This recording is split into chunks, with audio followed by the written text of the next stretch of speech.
আসসালামু আলাইকুম রহমতুল্লাহি বরকাতু। আলহামদুলিল্লাহ আলহামদুলিল্লাহ রব্বিল আলামিন ওয়াসসালাতু ওয়াসসালামু আলা সাইয়্যিদিল আম্বিয়াই ওয়াল মুরসালিন ওয়া আলা আলিহি ওয়া সাহবিহি আজমাইন। রব্বি ইশরাহ লি সাদরি ওয়া ইয়াসসির লি আমরি ওয়াহলুল উকদাতাম মিন লিসানি ইয়াফকাহু কওলি। আল্লাহুম্মা আনফা'না বিমা 'আল্লামতানা ওয়া 'আল্লিমনা মা ইয়ানফা'ুনা ওয়া জিদনা ইলমা। রব্বি ইয়াসসির ওয়া লা তু'আসসির ওয়া তাম্মিম বিল খাইর।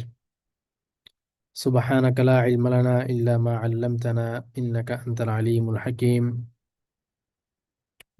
رب اشرح لي صدري ويسر لي أمري واحلل عقدة من لساني يفقه قولي. اللهم إنا نسألك الهدى والتقى والعفاف والغنى. اللهم إنا نسألك علما نافعا ونعوذ بك من علم لا ينفع. আল্লাহ রাব্বুল আলামিনের অনেক শুকরিয়া।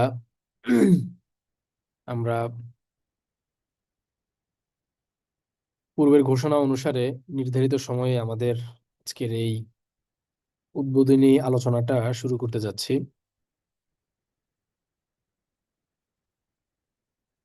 আল্লাহ রাব্বুল আলামিন আমাদের মনের মধ্যে তার কোরআনের ভাষা আরবি বুঝার আগ্রহ তৈরি করে দিয়েছেন, আলহামদুলিল্লাহ। এটা আমাদের জন্য অত্যন্ত সৌভাগ্যের বিষয়। এই জন্য আমরা আল্লাহ রবুল আলমিনের শুক্রিয়া আদায় করছি অন্তরের অন্তঃস্থল থেকে। তো আজকের এই আলোচনাতে মূলত আমরা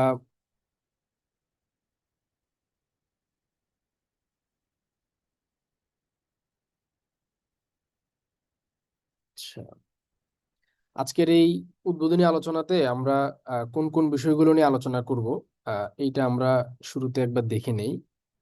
তারপরে হচ্ছে আমরা বিস্তারিত আলোচনায় যাব ইনশাআল্লাহ তাআলা।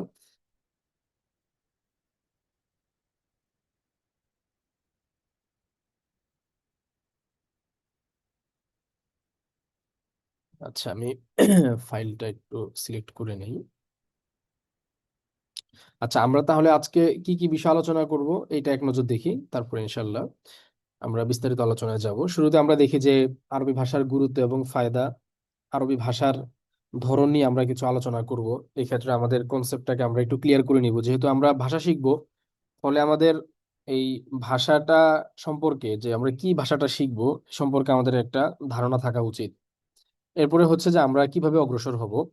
আমাদের যেহেতু ভাষাটা আমরা একবারে জিরো থেকে শেখা শুরু করব, ফলে আমাদের পথ চলার ধরনটা কেমন হবে, কোন পদ্ধতি অবলম্বন করে আমরা আস্তে আস্তে সামনের দিকে অগ্রসর হব, সেই বিষয়ে আপনাদেরকে একটা ধারণা দেওয়ার চেষ্টা করব। আমরা কোর্সে কি পড়বো, আমাদের পাঠ্য কি থাকবে, কোর্স শেষে কি অর্জন হবে, এবং পুরো কোর্সটা কিভাবে পরিচালিত হবে, সেই বিষয়ে ইন ডিটেলস আমরা আপনাদেরকে বুঝিয়ে দিব। এরপরে হচ্ছে কিছু পরামর্শ থাকবে, যে পরামর্শগুলো মেনে চললে হচ্ছে আপনারা যেই আশা আকাঙ্ক্ষা নিয়ে কোর্সে ভর্তি হয়েছেন, সেই আশা আকাঙ্ক্ষা বাস্তবায়িত হবে আশা করা যায় ইনশাআল্লাহ তাআলা। আর সর্বশেষ কিছু নাসিহা থাকবে, এবং তারপরে যদি এই আলোচনাগুলোর উপর যদি কারো কোনো প্রশ্ন থাকে, আমরা ইনশাআল্লাহ তাআলা একেবারে শেষ সময়ে এসে সেই প্রশ্নগুলো নিব আপনাদের কাছ থেকে। তো আরবি ভাষার গুরুত্ব আর ফায়দা নিয়ে আসলে আমরা খুব বেশি একটা সময় খরচ করব না এখানে, যেহেতু আমরা আরবি ভাষার ফায়দা গুরুত্ব এটা জানি বলেই আমরা আসলে ভর্তি হয়েছে। এটার গুরুত্ব ফায়দা যদি আমাদের উপলব্ধিতে না থাকতো, তাহলে আসলে আমরা এই কোর্সে আসতাম না। তো তারপরে আমরা খুব যদি সংক্ষেপে বলতে যাই, তাহলে হচ্ছে যে আল্লাহ রাব্বুল আলামিন কোরআনের এক জায়গায় বলেছেন যে আমি কোরআনকে একবারে কোরআন আরবি বিলিসানিন আরবি মুবিন, সুস্পষ্ট আরবি ভাষায় আমি কোরআনটাকে নাজিল করেছি। এই কারণে কোরআনের যে অনুবাদ, এই অনুবাদটাকে কিন্তু পুরোপুরি কোরআন বলা হয় না, কোরআনের অনুবাদ বলা হয়, কিন্তু এটা ফুল কোরআন না। এই কারণে কেউ যদি অনুবাদ দিয়ে যদি নামাজ পড়ে, তার নামাজ হয় না।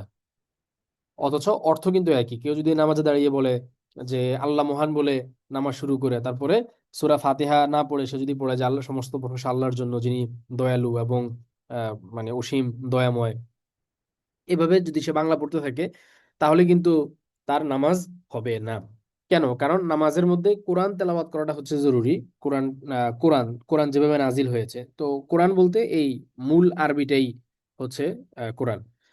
তো এই জন্য হচ্ছে আপনার আরবি ভাষাটা, কোরআন যেরকম মর্যাদা, কোরআনের মর্যাদার কারণে আরবি ভাষাটাও মানে সর্বশ্রেষ্ঠ ভাষা, সর্বশ্রেষ্ঠ মানে এবং সবচেয়ে সম্মানিত ভাষার জায়গাটা দখল করে নিয়েছে।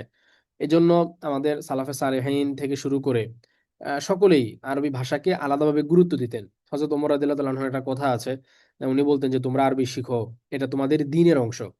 দ্বীনের অংশ কি কারণে? কারণ হচ্ছে যে আরবি ভাষাটা হচ্ছে আমাদের মানে ধর্মীয় গ্রন্থের ভাষা, আমাদের ইবাদতের ভাষা, আমাদের ইসলামিক জ্ঞান সংরক্ষিত হয়েছে এই ভাষার মধ্যে। তো ফলে আমাদের দ্বীন যেহেতু এই ভাষার মধ্যে সংরক্ষিত, ফলে এই ভাষা যদি কখনো ক্ষতিগ্রস্ত হয়, নাই হয়ে যায়, বিলীন হয়ে যায়, তাহলে আমাদের দ্বীনও ক্ষতিগ্রস্ত হয়ে যাবে। এই কারণে দ্বীন টিকে থাকা সাথে আমাদের এই আরবি ভাষা টিকে থাকার একটা গভীর একটা সম্পর্ক আছে। তো যাই হোক, এখন আমরা যদি আরবি শিখি আমাদের তো আসলে অনেক ফায়দা হবে। সবগুলো তো আর এখানে আলোচনা করা সম্ভব না। আমরা যদি সংক্ষেপে দেখি, আমরা কোরআনের অর্থ বুঝতে পারবো যখন কোরআনের তেলাওয়াত করব, তখন আর আমাদের অনুবাদের দ্বারস্থ হতে হবে না। আমরা এক একটা আয়াত শোনার সঙ্গে সঙ্গেই তার অর্থটা বুঝে নিতে পারবো। তো এটা অনেক বড় একটা অ্যাচিভমেন্ট আমাদের হবে। তারপরে রাসূলুল্লাহ সাল্লাল্লাহু আলাইহি সাল্লামের একটা হাদিস যখন আমরা শুনবো, একটা দৈনন্দিন দোয়া বা কোন একটা জিকির যেটা আমরা সকাল বিকেল করে থাকি, সেটা আমরা যখন পড়বো শুনবো, সঙ্গে সঙ্গে দেখা যাবে এটার অনুবাদ বা এখানে কি বলা হচ্ছে সেটা জানার জন্য আমাকে আলাদা করে কোনো কিছুর মাধ্যম গ্রহণ করতে হচ্ছে না, আমি এমনিতেই বুঝতে পারছি। তো এটা আমাদের জন্য অনেক বড় একটা পাওয়া হবে। ঠিক আছে। এবং অনেকে আছে আমরা কোরআনের হিফজ করতে চাই, যারা কোরআনের হিফজ করতে চাই, ভাষাটা শিখে নিলে তাদের জন্য হিফজ করাটা সহজ হবে, যেহেতু আপনি তখন ভাষার অর্থটা বুঝতে পারবেন। এরপরে হচ্ছে নামাজের মধ্যে মনোযোগ বৃদ্ধি পাবে, যেহেতু আপনি অর্থ বুঝতে পারছেন। অর্থের দিকে খেয়াল করে করে নামাজ পড়লে নামাজের মধ্যে মনোযোগটা এমনিতেই বেড়ে যাবে। যেহেতু নামাজ আমাদের মনকে যেখানে আপনি নিয়োজিত রাখবেন, সে আসলে ওটার মধ্যে নিয়োজিত থাকবে। তা আমরা অধিকাংশ মানুষ যেহেতু নামাজের অর্থ জানি না, ফলে যখন কোরআনের তেলাওয়াত চলতে থাকে বা আমি নিজেই কোরআনের তেলাওয়াত করতে থাকি, তখন আর অর্থ না বোঝার ফলে আমাদের মন অন্য জিনিস নিয়ে ব্যস্ত হয়ে পড়ে। কিন্তু যদি অর্থের দিকে খেয়াল করে করে যদি কেউ তেলাওয়াত করতো নামাজের মধ্যে, তাহলে দেখা যেত যে তার নামাজের মনোযোগটা আরো বৃদ্ধি পেত। তো এরকম ভাবে খুঁজলে আপনারা নিজেরাও হচ্ছে এরকম আরো অনেক ফায়দা আপনারা নিজেরাই খুঁজে খুঁজে বের করতে পারবেন। আমি আর ওইদিকে যাচ্ছি না, যেহেতু সামনে আমাদের আরো অনেক আলোচনা বাকি। এরপরে হচ্ছে আমরা আরবি ভাষার ধরন, এটা আমি মানে প্রত্যেকবারই উদ্বোধনী আলোচনার মধ্যে এই বিষয়টা নিয়ে আলোচনা করি। আহ, একটু, কারণ সবার মধ্যে এক ধরনের একটা প্রশ্ন থাকে যে আমরা আসলে কোন আরবিটা শিখবো, কি এটা কোরআনী আরবি শিখবো নাকি মানে স্বাভাবিক যে আরবি আছে সেটা শিখবো। আহ, তা এখন যদি আমরা যেটাই শিখি, কিন্তু দুইটার মধ্যে কি পার্থক্য, এগুলো অনেকের মধ্যে একটা প্রশ্ন থেকে যায়। তো সেই প্রশ্নটাকে মূলত পরিষ্কার করে দেওয়ার জন্য এটা আমি প্রতিবারই এই জিনিসটা নিয়ে আলোচনা করি। যে আরবি ভাষাটা মূলত, আমরা আরবি ভাষা বলতে যেটা বুঝি সেটা হচ্ছে ফুসহা বা বিশুদ্ধ আরবি, যেটাকে আমরা বাংলাতে বললে প্রমিত আরবি বলতে পারি। আমাদের বাংলা ভাষাতেও কিন্তু একটা হচ্ছে প্রমিত বাংলা, আর একটা হচ্ছে আমরা আঞ্চলিক বাংলা বলি। তো প্রমিত যেটা, এটা হচ্ছে আমরা বইতে ব্যবহার করি, সংবাদপত্রে ব্যবহার করি। তারপরে হচ্ছে যে যে কোনো জায়গায় বক্তৃতা দিতে গেলে লেকচারের মধ্যে আমরা এটাকে ব্যবহার করি। ঠিক আছে। অথবা অপরিচিত কোনো মানুষজনের সঙ্গে কথা বলতে গেলে ব্যবহার করি। এটা হচ্ছে আমাদের একটা স্ট্যান্ডার্ড একটা ভাষা আমাদের। ঠিক আছে। যেটা সব জায়গায় অফিস আদালতে সব জায়গায় ব্যবহার হয়। আর আরেকটা হচ্ছে আমাদের আঞ্চলিক। চট্টগ্রামের মানুষ একভাবে কথা বলে, নোয়াখালীর মানুষ আরেকভাবে কথা বলে, সিলেটের মানুষ আরেকভাবে কথা বলে। ঠিক আছে। এবং অনেক সময় এই বাক্যগুলো এরকম হয় যেমন অনেক কিছু আমরা বুঝিও না, যদিও সেটা বাংলা ভাষারই একটা অংশ, কিন্তু তারপর আমরা অনেক কিছু বুঝি না। কেন? কারণ সেটা আঞ্চলিক। তো আরবির ক্ষেত্রে একই রকম। তো আমরা আরবি ভাষা যখন বলি যে এটা আরবি ভাষা, তখন আসলে মূলত আমরা এই স্ট্যান্ডার্ড অ্যারাবিক যেটা, এটা বুঝাই। আর পবিত্র কোরআন স্ট্যান্ডার্ড অ্যারাবিকে অবতীর্ণ হয়েছে, এবং রসুল্লাহ সাল্লাহ সাল্লামের যে হাদিসগুলো সেগুলোও স্ট্যান্ডার্ড অ্যারাবিকে।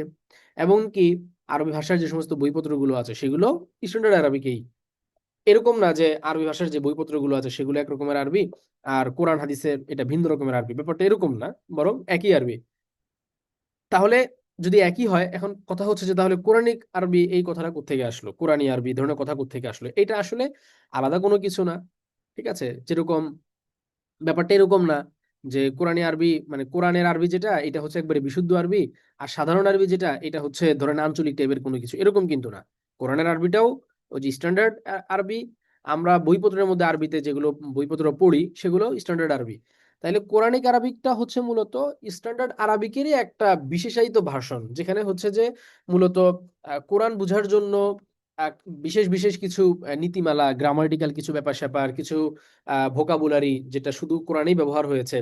ঠিক আছে। এর ধরনের কিছু ভোকাবুলারি সমন্বয় মোটামুটি একটা বিষয়কে পড়িয়ে দেওয়া হয় বা একটা বিষয়ের মানে এটা পরিচয় করিয়ে দেওয়া হয়। এটার নাম দেওয়া হয়েছে কোরআনিক আরবিক, যেহেতু সেখানে দেখা যায় যে কোরআনের বাইরে তো আরবি গ্রামারের আর অনেক কিছু আছে যেটা হয়তো কোরআনের মধ্যে নাই।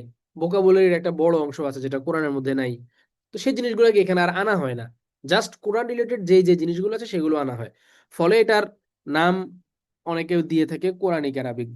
ঠিক আছে, এবং এই কোরআনিক আরবিক শব্দের কারণেই হচ্ছে আমাদের মধ্যে এক ধরনের সংশয় কাজ করে যে তাহলে কি আমরা যে আরবিটা শিখবো সে আরবিটা অন্য কোনো আরবি কিনা। না, কোরআনিক আরবিক যেটা স্ট্যান্ডার্ড আরবিক একই জিনিস, ঠিক আছে। পার্থক্যটা খালি ওই জায়গার মধ্যে যে এখানে আপনাকে বিশেষভাবে বিশেষায়িত ভাবে কোরআনের মধ্যে যা যা আছে এর বাইরে আসলে তেমন কিছু পড়ানো হয় না। যেমন মনে করেন, উদাহরণস্বরূপ আমি যদি বলি, ধরেন ফিনজানুন মানে চায়ের কাপ, তো এই আরবি তো কোরআনের মধ্যে নাই, কারণ চায়ের কাপ তো আগের কালে মানুষ কি চা খাইতো বা এরকম কাপ কি আর ছিল। বা সাজ্জাদাতুন মানে মনে করেন পাপোশ, তো এখন পাপোশ তো এটা আধুনিক সময়ে এসে আমরা ব্যবহার করছি, ঘরে ঢুকার আগে পা মোছার জন্য আলাদা একটা পাপোশ আমরা ব্যবহার করি। কোরআন যখন নাজিল হয় তখন তো এই ধরনের কিছু ছিল না। ফলে পাপোশ বলেন, চামচ বলেন, গ্লাস বলেন, না গ্লাস তো আছে, ওই যে কাপ, চায়ের কাপ, এগুলোর আরবি তো ছিল না, ফলে এগুলো আপনি কোরআনে পাবেন না। তাহলে এগুলো স্ট্যান্ডার্ড আরবিকের অন্তর্ভুক্ত কিন্তু কোরআনে নাই। তো কোরআনিক আরবিকের মধ্যে দেখা যাচ্ছে যে ভোকাবুলারি গুলো সেরকম হবে যেগুলো হচ্ছে শুধু কোরআনে পাওয়া যাবে, আর যেগুলো হচ্ছে কোরআনে পাওয়া যায়, কোরআনের বাইরে ভোকাবুলারি গুলো পড়ানো হবে না, কোরআনের বাইরের গ্রামার পড়ানো হবে না। তো এই ধরনের আর কি মানে বাছাই করে করে কিছু কিছু বিষয় পড়ানো হবে, পড়িয়ে দেওয়া হয়, এটাকে কোরআনিক আরবিক বলে। তাহলে এটা আলাদা কোনো কিছু না, মূলত এটা স্ট্যান্ডার্ড আরবিকেরই একটা শর্ট একটা ভার্সন বা একটা বিশেষায়িত ভার্সন আমরা এটাকে বলতে পারি। এই জন্য আমি তীর দিয়ে দেখিয়েছি যে ফুসহা যেটা, ওইটাই আসলে আপনার কোরআনিক আরবিক। আবার মডার্ন আরবিক বলে এখনকার সময় এসে, আল আরাবিয়াতুল হাদিসা, আধুনিক আরবি। তো আধুনিক আরবিটাও আসলে নতুন কোনো কিছু না। আধুনিক আরবিটাও মানে ওই স্ট্যান্ডার্ড আরবিক যেটা, এটারই একটু আপডেট ভার্সন। আপডেট ভার্সন বলতে ধরেন এখনকার সময় এসে ভাষা যেহেতু একটা নদীর মতন প্রবহমান জিনিস, ফলে আধুনিক সময় এসে আধুনিক প্রযুক্তিগত নানান কারণে সময়ের তালে তালে মানুষের বলার যে ভঙ্গি, বাগধারা, এগুলোর মধ্যে কিছুটা চেঞ্জ আসছে। শব্দের মধ্যে নতুনত্ব এসেছে। আগে হয়তো একটা শব্দের একটা অর্থ ছিল, এখনকার সময় এসে আধুনিক প্রযুক্তির কারণে এসে সেই শব্দের মধ্যে আপনার নতুন একটা অর্থ সেখানে ইয়ে হয়েছে, কি বলে, অন্তর্ভুক্ত হয়েছে। জিনিস একই। কায়দা ধরেন, উদাহরণস্বরূপ কায়দা, কায়দা মানে নিয়ম কানুন, কিন্তু আধুনিক সময়ে এসে যে সামরিক ঘাঁটি, ঠিক আছে, ধরেন এটাকেও কায়দা বলা হয়। তাহলে এই যে মানে শব্দের মধ্যে সময়ের ব্যবধানে নতুন নতুন যেই অর্থগুলো আসছে, ঠিক আছে। ত ইরতুন শব্দের শাব্দিক অর্থ হচ্ছে উড়ন্ত। তো উড়ন্ত তো আপনি এখন যদি ঘুড়ি উড়ান, তো এই ঘুড়িটাও তো সেই হিসেবে আসলে একটা উড়ন্ত বস্তু। আবার মনে করেন যে আপনি যদি একটা ঢিল ছুঁড়ে মারেন আকাশের দিকে, তো সেই ঢিলটা যতক্ষণ আকাশে উঠছে ততক্ষণ তো সেটাও আসলে ত ইরতুন। কিন্তু আসলে না, ত ইরতুন দিয়ে বিমান বোঝানো হয়। তো স্বাভাবিকভাবে আপনি একটা ঢিল ছুঁড়েছেন আকাশে অথবা আপনি ঘুড়ি উড়াচ্ছেন, ওই ঘুড়িকে ত ইরতুন বলা হবে না, বরং তয়রাতুনটা ওই উড়োজাহাজকে বোঝাচ্ছে। তো এই যে মনে করেন তয়রাতুন শব্দটা তো আরবিতে আগে থেকেই ছিল, 1400 বছরের আগে ওই কোরআন যখন নাজিল হয় তখনও তো তয়রাতুন শব্দটা ছিল। কিন্তু এই তয়রাতুন শব্দের যে এখনকার সময় এসে তার যে বিশেষায়িত অর্থ, এই অর্থটা ছিল না, এই অর্থটা ছিল না এই ধরনের আগে। তাহলে এখন এই যে শব্দের মধ্যে যে নতুনত্ব আসছে বা বাক্যের উপস্থাপনা ভঙ্গিতে যে কিছুটা চেঞ্জ আসছে, এটা ভাষার একটা স্বাভাবিক প্রবণতা, এটা সব ভাষাতেই হয়ে থাকে। তো এই জিনিসগুলাকেই হচ্ছে মূলত মডার্ন অ্যারাবিক বলে ব্যাখ্যা করা হয়। ঠিক আছে, মডার্ন অ্যারাবিক বলে ব্যাখ্যা করা হয়। তো এটার যে গ্রামার বলেন, ভোকাবুলারি বলেন, সবই স্ট্যান্ডার্ড অ্যারাবিকের, সবই স্ট্যান্ডার্ড অ্যারাবিকের। এগুলা কদিম আরবি যেটা বা প্রাচীন আরবি যেটা, সেগুলো তো এটা পাওয়া যেত। শুধু আধুনিক সময়ে এসে হচ্ছে যে এখানে অর্থের মধ্যে কিছু নতুনত্ব আসতেছে, প্রকাশ ভঙ্গির মধ্যে একটু ভিন্নতা আসতেছে, এছাড়া আর তেমন কোনো পার্থক্য এখানে আসলে নাই। তাহলে ওই মডার্ন আরবিক বলতে যেটা, এটাও কিন্তু আসলে মূলত স্ট্যান্ডার্ড আরবিকই। ঠিক আছে, তাহলে এগুলো আসলে ঘুরে ফিরে একই জিনিস, আমরা কোরআনিক আরবিক বলি, মডার্ন আরবিক বলি। হ্যাঁ, আবার তবে মডার্ন আরবিকের বিপরীতে ওই যে প্রাচীন আরবি যেটা, এই দুইটা ধারাকে ওটাকে ক্লাসিক্যাল আরবিক বলে। ধরেন আমাদের কোরআন বা হাদিসের মধ্যে যে আরবিগুলো আমরা পড়ি, ঠিক আছে, এগুলো হচ্ছে মূলত মানে ক্লাসিক্যাল আর কি, একটু, বা আরবিতে এটাকে বলা হয় আল আরাবিয়াতুল কাদিমা বা প্রাচীন আরবি। আর এখনকার সময় এসে ওই যে বললাম যে শব্দের মধ্যে কিছু নতুনত্ব এসেছে, বাক্যের ব্যবহারের মধ্যে কিছু নতুনত্ব এসেছে, কিন্তু গ্রামার বলেন, শব্দ বলেন, এগুলো সবই পুরাতন। ফলে ওইটাকে ক্লাসিক্যাল বলা হচ্ছে, আর এটাকে হচ্ছে যে ধরেন মডার্ন বাই টাইপের কোন একটা নাম দেওয়া হচ্ছে। কিন্তু ঘুরে ফিরে জিনিসগুলার রুলস বলেন, শব্দ বলেন, ঘুরে ফিরে সব কিন্তু ওই একই জিনিস। ঠিক আছে, তাহলে এগুলা আলাদা কোনো কিছু না। আলাদা যেটা সেটা হচ্ছে মানে আল আরাবিয়াতুল আমিয়া বা আঞ্চলিক আরবি।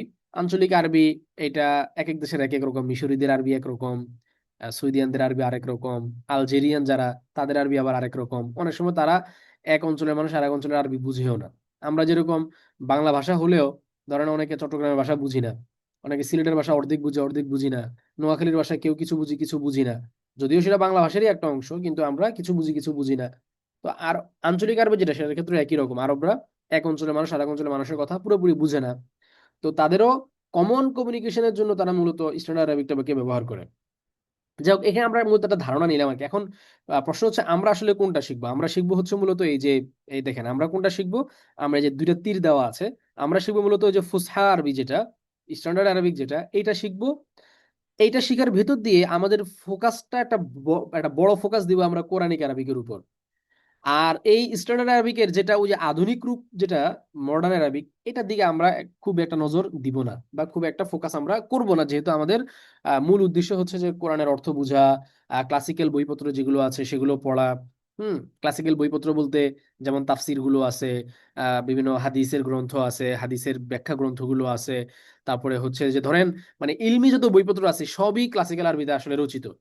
হ্যাঁ, মডার্ন অ্যারাবিককে রচিত হয় মূলত হচ্ছে আপনার ধরেন মিডিয়া কেন্দ্রিক যে সমস্ত জিনিসপত্র আছে, আধুনিক গবেষণা ধর্মী যে সমস্ত বইপত্র আছে এগুলো, ঠিক আছে। কিন্তু ইলমি বইপত্র যেগুলো, এগুলো মূলত আসলে সবই ওই স্ট্যান্ডার্ড ক্লাসিক্যাল আরবিক যেটা, ওইটা দিয়ে রচনা করা হয়। তো আমরা মূলত শিখবো হচ্ছে স্ট্যান্ডার্ডটা। স্ট্যান্ডার্ডটা শিখার পাশাপাশি আমাদের একটা বড় ফোকাস থাকবে কোরআনিক যে জিনিসগুলো আছে সেগুলোর উপর, যেহেতু আমরা মূলত কোরআনটাকে বোঝার জন্য আরবি শিখবো। তার মানে এটা না যে আমরা কোরআনের মধ্যেই সীমাবদ্ধ থাকবো, যেটা হচ্ছে কোরআনিক আরবিকের মধ্যে হয় এরকমও না, বরং আমরা মানে কোরআনিক আরবিকের গণ্ডির বাইরে গিয়ে ব্যাপকভাবে আরবি ভাষাটাই শিখবো। কিন্তু আমাদের একটা বড় ফোকাস থাকবে হচ্ছে ওই কোরআনী বিষয়গুলোর উপরে। এখন আমরা কিভাবে অগ্রসর হব আসলে? ভাষা তো মানে শেখানোর একাধিক রকমের মানে এক একজন এক এক রকমের পদ্ধতি অবলম্বন করেন। ঠিক আছে, অনেকে আছে যে প্রথমেই ফুল ভাষাটাকে আগে শিখে ফেলে, ভাষাটা শিখার পরে হচ্ছে কোরআনের কাছে যায়, যে ঠিক আছে এবার আমরা কোরআনের অর্থটা এবার পড়া শুরু করি। যেমন এই শহর বিশিকের মধ্যে প্রথমে পুরো আরবি ভাষাটাকে শেখানো হয়েছে। ভাষা শেখার পরে একবারে বইয়ের সর্বশেষ চ্যাপ্টারের সর্বলাস্টে গিয়ে হচ্ছে যে কোরআনের আয়াত এবং হাদিস নিয়ে আসা হয়েছে। মানে ব্যাপারটা হচ্ছে এরকম যে আপনি যেহেতু এখন আরবি ভাষা শিখে ফেলেছেন, এখন আপনি কোরআন হাদিস বুঝবেন, এবার আপনি চলেন কোরআনের অনুবাদ পড়েন, এরকম। এটা একটা পদ্ধতি। কিন্তু আমরা এই পদ্ধতি অবলম্বন করব না, আমরা ঠিক এর উল্টাটা করব। উল্টাটা বলতে আমরা হচ্ছে শুরুতেই কোরআনের অনুবাদে চলে যাব। শুরুতেই কোরআনের অনুবাদে চলে যাব বলতে মানে আমরা ঠিক যতটুকু পড়বো অতটুকুই আমরা কোরআনের মধ্যে অ্যাপ্লাই করব। মনে করেন আমরা যদি আরবি ভাষার যদি কথার কথা 50টা রুলস থাকে, তার মধ্যে 5টা রুলস আমাদের পড়া হয়ে গেলে ওই 5টা রুলসের আলোকে বা যেই 5টা রুলস এবং 20টা শব্দের আলোকে আমরা কোরআনের যে যে জায়গাগুলো বুঝতে পারবো সেই জায়গাগুলো আমরা পড়ে ফেলবো। মানে এরকম না যে ঠিক আছে আমি আরবি ভাষাটা আগে শতভাগ পড়ে ফেলি, তারপরে হচ্ছে আমি কোরআনের অর্থ পড়া শুরু করবো, এরকম না। বরং আমাদের সিস্টেমটা হবে যে আমরা 100 ভাগের মধ্যে যদি 10 ভাগ শিখে ফেলছি আরবি ভাষা, তাহলে 10 ভাগ জ্ঞান দিয়ে আমি কোরআনের যা যা বুঝতে পারবো সেটা আমি পড়ে ফেলবো। তারপরে আমি যখন আরো একটু অগ্রসর হয়ে যখন আমি আরবি ভাষার 20% আমার পড়া হয়ে গেছে, শিখা হয়ে গেছে, তাহলে আমার এই 20%-এর জ্ঞান দিয়ে আমি কোরআনের যেই যে অংশটুকু বুঝতে পারবো ওই অংশটুকু আমি পড়ে ফেলবো। এরকম না যে আমি ওয়েট করব যে পুরা 100% শেখার পরে গিয়ে হচ্ছে আমি ইয়ে করা শুরু করব, মানে কোরআনের অর্থটা পড়া শুরু করব, এটা আমরা করব না। ব্যাস যতটুকু আমরা আরবি শিখে ফেলবো যত পার্সেন্টেজ, ওইটার আলোকে যতটুকু আরবি আমরা কোরআন থেকে অর্থ বুঝতে পারা সম্ভব ওইটা আমরা পড়ে ফেলবো ইনশাল্লাহ। তাইলে এইভাবে মানে কোরআনটাকে প্রাধান্য দিয়ে তারপরে আমরা ধীরে ধীরে আরবি ভাষার দিকে যাব। এরপরে আরবি ভাষা শেখার পরে যদি আপনারা আরো উচ্চতর পড়াশোনা করতে চান, সেক্ষেত্রে আপনাদের সেই উচ্চতর পড়াশোনার দিকেও আমরা নিয়ে যাবো আস্তে আস্তে ইনশাআল্লাহ তাআলা। তাহলে আমরা হচ্ছে এই পদ্ধতিতে আগে আগাবো। এখন কোর্স পাঠ্য কি থাকবে এটা তো আপনারা সবাই জানেন ইতিমধ্যেই। আমাদের যে হাইয়ার আরাবিয়া যে কিতাবটা আছে, সেই কিতাবটাই মূলত আমরা আমাদের কোর্সের পাঠ্য হিসাবে রেখেছি। এবং আশা করি আমাদের এটার আমাদের যেই মানে পদ্ধতি, মানে আমরা কোন পদ্ধতিতে অগ্রসর হব, এই পদ্ধতির বিবরণ থেকে আপনারা বুঝতে পেরেছেন যে আমাদের এই কিতাবের সাথে এই সর্বশিক্ষী কিতাবের মূলত পার্থক্যের জায়গাটা কোনটা। মানে এই সর্বশিক্ষীর কথা বারবার আসছে এই জন্য যে যেহেতু এই কিতাবটা আমরা নিজেরাও আগে পড়াতাম, প্লাস হচ্ছে যে এই কিতাবটা অনেক বেশি প্রসিদ্ধ, আমরা নিজেরাও এই কিতাব পড়ে আরবি শিখেছি। ঠিক আছে, কিন্তু আমরা এই কিতাব থেকে সরে এসে কেন আমরা আসলে অন্য আরেকটা কিতাবের দিকে গেলাম বা অন্য নতুন আরেকটা কিতাব আমরা রচনা করলাম, এটার কারণ হচ্ছে এইটা, যে ওটাতে হচ্ছে সবকিছু পড়ানোর পরে মানে 100 ভাগ শিখার পরে হচ্ছে কোরআনের কাছে যাওয়া হচ্ছে। এখন এতে অসুবিধাটা কোথায়? অসুবিধাটা হচ্ছে, মনে করেন কেউ একজন আপনাদের মধ্যে তো এরকম না যে আজকে আপনারা যারা অংশগ্রহণ করেছেন সবাই যে আপনারা শেষ পর্যন্ত থাকবেন এরকম কিন্তু না। বরং দেখা যাবে যে কেউ আপনারা হয়তো এই মানে 30% শিখে পরে ছেড়ে দিবেন, কেউ হচ্ছে যে 60% পরে শেখার পরে ছেড়ে দিবেন, কেউ হচ্ছে যে 40% শেখার পরে ছেড়ে দিবেন। মানে কেউ এক সেমিস্টার পড়বেন, কেউ 2 সেমিস্টারের পরে ছেড়ে দিবেন, এরকম এক একজন। তো এখন দেখা যাচ্ছে যে মানে যে ব্যক্তি ধরেন 50% পর্যন্ত পড়েছে, তো সে 50% পর্যন্ত শেখার পরেও সে মানে অত বেশি কোরআনের কাছে যেতে পারলো না। কারণ কোরআনের কাছে যাওয়ার ধাপটা তো আসবে হচ্ছে 100% শেষ করার পরে। তাইলে সে এটা থেকে মাহরুম হয়ে গেল। তো এটা যাতে না হয়, মানে কেউ যদি অল্প পড়েও যদি কোনো কারণবশত সে কোর্স ছেড়েও দেয় বা আরবি ভাষা শেখা যদি সে বন্ধও করে দেয়, অন্তত পক্ষে যতটুকু সে পড়েছে ততটুকুর ভেতর দিয়ে সে কোরআনের যতটুকু জায়গা তার পক্ষে বোঝা সম্ভব, এটা যাতে সে মানে বুঝে এবং এটার সঙ্গে এটা যেন সে পড়ে বা তার একটা প্র্যাকটিস হয় কোরআনের সাথে। এই মানে মাকসাদকে সামনে রেখে মূলত হচ্ছে যে আমরা এই আমাদের এই বইয়ের কাছে চলে এসেছি আর কি। মানে এই সর্বশিক্ষা বাদ দিয়ে হাইয়া আল আরাবিয়া নামে যে এই কিতাবটা আমরা নিজেরাই রচনা করেছি, সেটার মধ্যে আমরা চলে এসেছি। এবং প্লাস হচ্ছে যে আমরা এই সর্বশিক্ষা পড়াতে গিয়ে যে ধরনের সমস্যাগুলো ফেস করেছি সেইগুলার আলোকে আমরা আমাদের এটাকে রচনা করেছি। কারণ এই সর্বশিক্ষার মধ্যে কোনো কোনো অধ্যায় অনেক লম্বা, কোনো কোনো অধ্যায় ছোট, কোনো পরিচ্ছেদ বড়, কোনো পরিচ্ছেদ ছোট। ফলে মানে পরীক্ষা নেওয়া এগুলোর ক্ষেত্রে যে আমরা একটা নির্দিষ্ট মানে একটা নির্দিষ্ট ইয়া বন্টন করে অবলম্বন করে আমরা আহ সবকিছু পরিচালনা করবো সেটা হতো না, বা মানে কষ্টকর হয়ে যেত। কিন্তু আমাদের এই কিতাবের মধ্যে আমরা এই সবকিছু সমান মাপে রেখেছি, ফলে খুব একটা অসুবিধা হয় না। তো প্লাস হচ্ছে যে আমরা এখানে মানে ওই যে বললাম এই যে পদ্ধতি অবলম্বন করেছি যে কিছু দূর পর পরই হচ্ছে যে আমরা কোরআনের আয়াত এনেছি, রাসূল সাল্লাল্লাহু আলাইহি ওয়াসাল্লামের হাদিস এনেছি শুরু থেকেই, যাতে করে এগুলোর ভেতর দিয়ে হচ্ছে যে আপনাদের মানে আরবি ভাষাটা পড়ার ভেতর দিয়েই কোরআন বুঝা, রাসূল সাল্লাল্লাহু আলাইহি ওয়াসাল্লামের হাদিস দোয়া এগুলো বুঝার সাথে আপনাদের একটা সম্পর্ক গড়ে ওঠে। এরকম যেন না হয় যে একবারে কোর্স শেষ করার পরে গিয়ে সেগুলোর সঙ্গে আপনাদের পরিচয় হয়। মূলত এই ধরনের অনেকগুলো বিষয়কে সামনে রেখেই হচ্ছে যে আমরা এই পাঠ্য বইটা আর কি ইয়া করেছি, নির্বাচন করেছি। তো আপনারা পাঠ্য বইটা সংগ্রহ করে নেবেন। যদিও আমরা এক একটা অধ্যায়ের পিডিএফ আলাদা করে আপনাদেরকে দিয়ে দিব, তারপরেও পিডিএফটা কেন দিব, পিডিএফটা দিব যাতে করে আপনারা অনেক সময় অনেকে সফরে থাকেন, অথবা ধরেন বাসে বসে আছেন, অথবা ধরেন আপনি বেড়াতে গিয়েছেন কোথাও, তো সবসময় তো আর বই হাতে করে ঘোরা সম্ভব না। তো আপনি মানে এই ধরনের কোনো সফরে থাকলেও বা এমন কোথাও বেড়াতে গেলেও বা এমন বাসে আপনি যাচ্ছেন, অফিসে যাচ্ছেন, তো তখনও যেন আপনি চাইলে বসে বসে পড়াগুলোকে কমপ্লিট করে ফেলতে পারেন, সেটার জন্য আমরা ওই এক একটা সেমিস্টারে যতটুকু পড়া হবে তার পিডিএফটা আমরা দিয়ে দিব। কিন্তু পড়ার ক্ষেত্রে চেষ্টা করবেন হার্ড কপি নিয়ে পড়ার জন্য, কারণ হার্ড কপিতে আপনি যতটুকু মনোযোগ দিয়ে পড়তে পারবেন, বিভিন্ন সময় বিভিন্ন কিছু হয়তো আপনার নোট করে রাখার দরকার পড়বে। দার্সের মধ্যে হয়তো আমি একটা জিনিস বুঝিয়ে দিয়েছি, সেই জিনিসটা আপনার মানে জানা ছিল না, সেটাকে আপনি চাইলে ওখানে ছোট করে নোট করে রাখতে পারেন। বা পড়া যখন আপনারা শুনান তখন অনেকের অনেক জায়গায় ভুল হয়, তো আমাদের ওস্তাদরা যখন আপনাদেরকে ভুলগুলো ধরিয়ে দিবেন তখন আপনি ওই জায়গাগুলো মার্ক করে রাখতে পারেন যে আমার এখানে এই ভুল হয়েছিল। হ্যাঁ, এই জাতীয় অনেক কিছু ব্যাপার আছে যেগুলো আপনারা হার্ড কপি থাকলে সেখানে নোট টোট করে রাখতে পারবেন। দুটার ফায়দাই আসলে ডিফারেন্ট আর কি। তো চেষ্টা করবেন হার্ড কপি নিয়ে পড়ার জন্য, এটা যতটুকু ভালোভাবে পড়ে আরামসে পড়তে পারবেন, সফট কপি দিয়ে তো আসলে সেটা সম্ভব না। আচ্ছা, এটা গেল। এরপরে হচ্ছে আর যদি কেউ বিদেশে থাকেন তাহলে তো উনি দেশের থেকে যে কারো মাধ্যমে সংগ্রহ করে নিয়ে নেওয়াতে পারেন, অথবা আপাতত ওই পিডিএফ থেকে প্রিন্ট করে আপনারা চাইলে পড়তে পারেন। এখন কোর্স শেষে আসলে আমরা কি অর্জন করব? কোর্স শেষে হচ্ছে যে আমরা কোরআনের অধিকাংশ আয়াত, অসংখ্য হাদিসের অর্থ আমরা নিজে নিজে আরবি থেকে বুঝতে পারবো, আমাদের পক্ষে বোঝা সম্ভব হবে। এছাড়া আরবিতে মানে সাধারণ যে কথোপকথন সেটাও আমরা করতে পারবো, বুঝতে পারবো ইনশাআল্লাহ তাআলা। সহজ ভাষায় আরবি যে বইপত্রগুলো আছে সেগুলো যে জবর ছাড়াই আমরা পড়তে পারবো ইনশাআল্লাহ তাআলা। এবং এই চর্চা মানে যদি আপনারা অব্যাহত রাখেন, আরো আরো চর্চা যদি চালিয়ে যেতে থাকেন, তাহলে এই যোগ্যতা আস্তে আস্তে বৃদ্ধি পেতে থাকবে ইনশাআল্লাহ তাআলা। আচ্ছা, এরপরে এরপরে হচ্ছে আচ্ছা এখানে আমরা আমাদের যেই মানে বই যেটা আছে আমাদের পাঠ্য বই যেটা, এইটার একটা জিনিস, এটা আমি একটা দুইটা জিনিস আপনাদেরকে একটু দেখিয়ে দিই। উম, সেটা হচ্ছে আমরা যেটা করেছি এখানে, আপনারা অবশ্যই মানে বই আহ, তো আপনারা সংগ্রহ করার পরে অবশ্যই ভূমিকাটা পড়ে নেবেন। কিছু বিষয় স্পষ্ট হবে এখানে। আমরা দুইটাই আর রেখেছি, একটা হচ্ছে যে মানে কি বলে এই শুধুমাত্র ওই যে অধ্যায় এবং পরিচ্ছেদ আকারে একটা সূচি, আর আরেকটা হচ্ছে বিষয় সূচি, দুইটা দুইটা সূচি আছে কিতাবের মধ্যে। তো তার মধ্যে নতুন করে আমি যে বারবার আপনাদেরকে বলছিলাম নোটিশের মধ্যে যে আপনারা এই মানে সর্বশেষ সংস্করণ যেটা এইটা কিনবেন, এটার মধ্যে টুকটাক কিছু জিনিস আমরা আপডেট করছি। যেমন এখানে আমরা তো প্রত্যেকটা পরিচ্ছেদ একটা করে দার্সে পড়াবো। তো এখানে দেখেন 1 2 3 4 5 6, মানে এখানে নাম্বারিং গুলো করে দেওয়া আছে, যেটা আগের যে সংস্করণ ওটাতে নাই। এইটা থাকার কারণে কি হয়েছে যে আপনার কোন পড়াটা কত নাম্বার দাঁড়ছে এটা আপনি সহজে এখন বুঝতে পারবেন, কিন্তু আগের ইয়াতে এটা সহজে বোঝা যেত না। ঠিক আছে, কিন্তু এখন আপনি এটা দেখে বুঝতে পারবেন যে এই পড়াটা কত নাম্বার ক্লাসে পড়ানো হবে। যেমন আপনি জাস্ট এটা দেখে বুঝতে পারবেন যে এই পড়াটা যে 21 নম্বর ক্লাসে পড়ানো হবে, এই পড়াটা 27 নম্বর ক্লাসে পড়ানো হবে। তো এই জিনিসটা হচ্ছে যে আপনার জন্য খুঁজে পাওয়াটা এখন অনেক ইজি হয়ে যাবে এখনকার যে সংস্করণ আছে এটাতে। তারপরে হচ্ছে যে বিষয়সূচিটা আগে শেষে ছিল, আমরা বিষয়সূচিটাকে শুরুতে নিয়ে এসেছি। এরপর এখানে একটা ছক দেওয়া আছে আমাদের, কবে কবে পরীক্ষা হবে কি হবে এটাই এখানে ছক দেওয়া আছে। পুরো কোর্সটা হচ্ছে আমরা এই ছক অনুসারে চলবো। হ্যাঁ, প্রতি 3 পার্ট পর পর একটা করে আমাদের পরীক্ষা হবে। ঠিক আছে, এই যে তো এখানে ছকটা দেওয়া আছে যে কিভাবে আমরা এক একটা সেমিস্টার শেষ করব। তাহলে এটা দেখলেও আপনি বুঝতে পারবেন যে এরকম না যে আপনি হঠাৎ করে পরীক্ষার ঘোষণা আসলো আর আপনি মানে বিপদে পড়ে গেলেন যে হায় হায় আমি তো জানি না, আমার তো অনেক পড়া জমে আছে, আমি এখন কি করব, এরকম না। কারণ পরীক্ষা কখন কখন হবে এটা অলরেডি আগে থেকেই ডিক্লেয়ার করা আছে।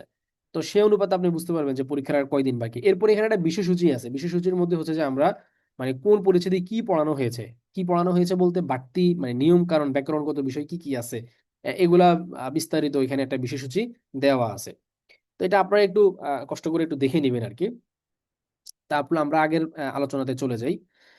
তো এখানে আমাদের কোর্সের কার্যক্রমটা কিভাবে হবে এটা খুব ইম্পর্টেন্ট। হ্যাঁ, এটা একটু মনোযোগ দিয়ে শোনার চেষ্টা করবেন যে আমাদের কোর্সের কার্যক্রমটা কিভাবে আমরা পরিচালনা করব।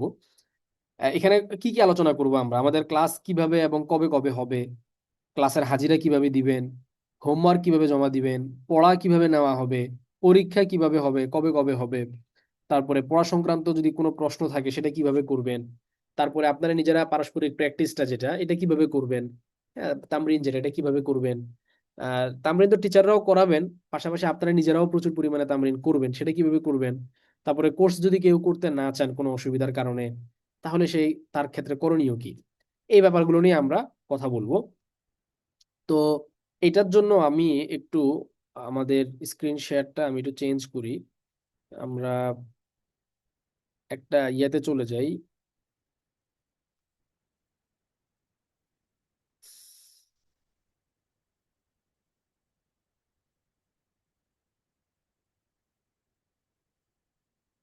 আচ্ছা, ই ক্যাম্পাসটা কি এই আঁকাআঁকি করবেন না, কে যেন আঁকাআঁকি করতেছেন, আঁকাআঁকি করেন না। আচ্ছা, স্ক্রিন এই যে ই ক্যাম্পাসটা কি দেখা যাচ্ছে আপনাদের, শেয়ার হয়েছে কিনা?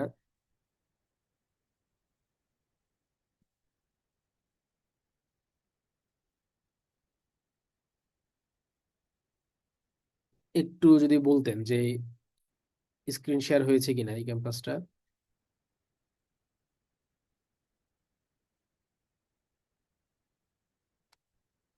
আচ্ছা, ঠিক আছে।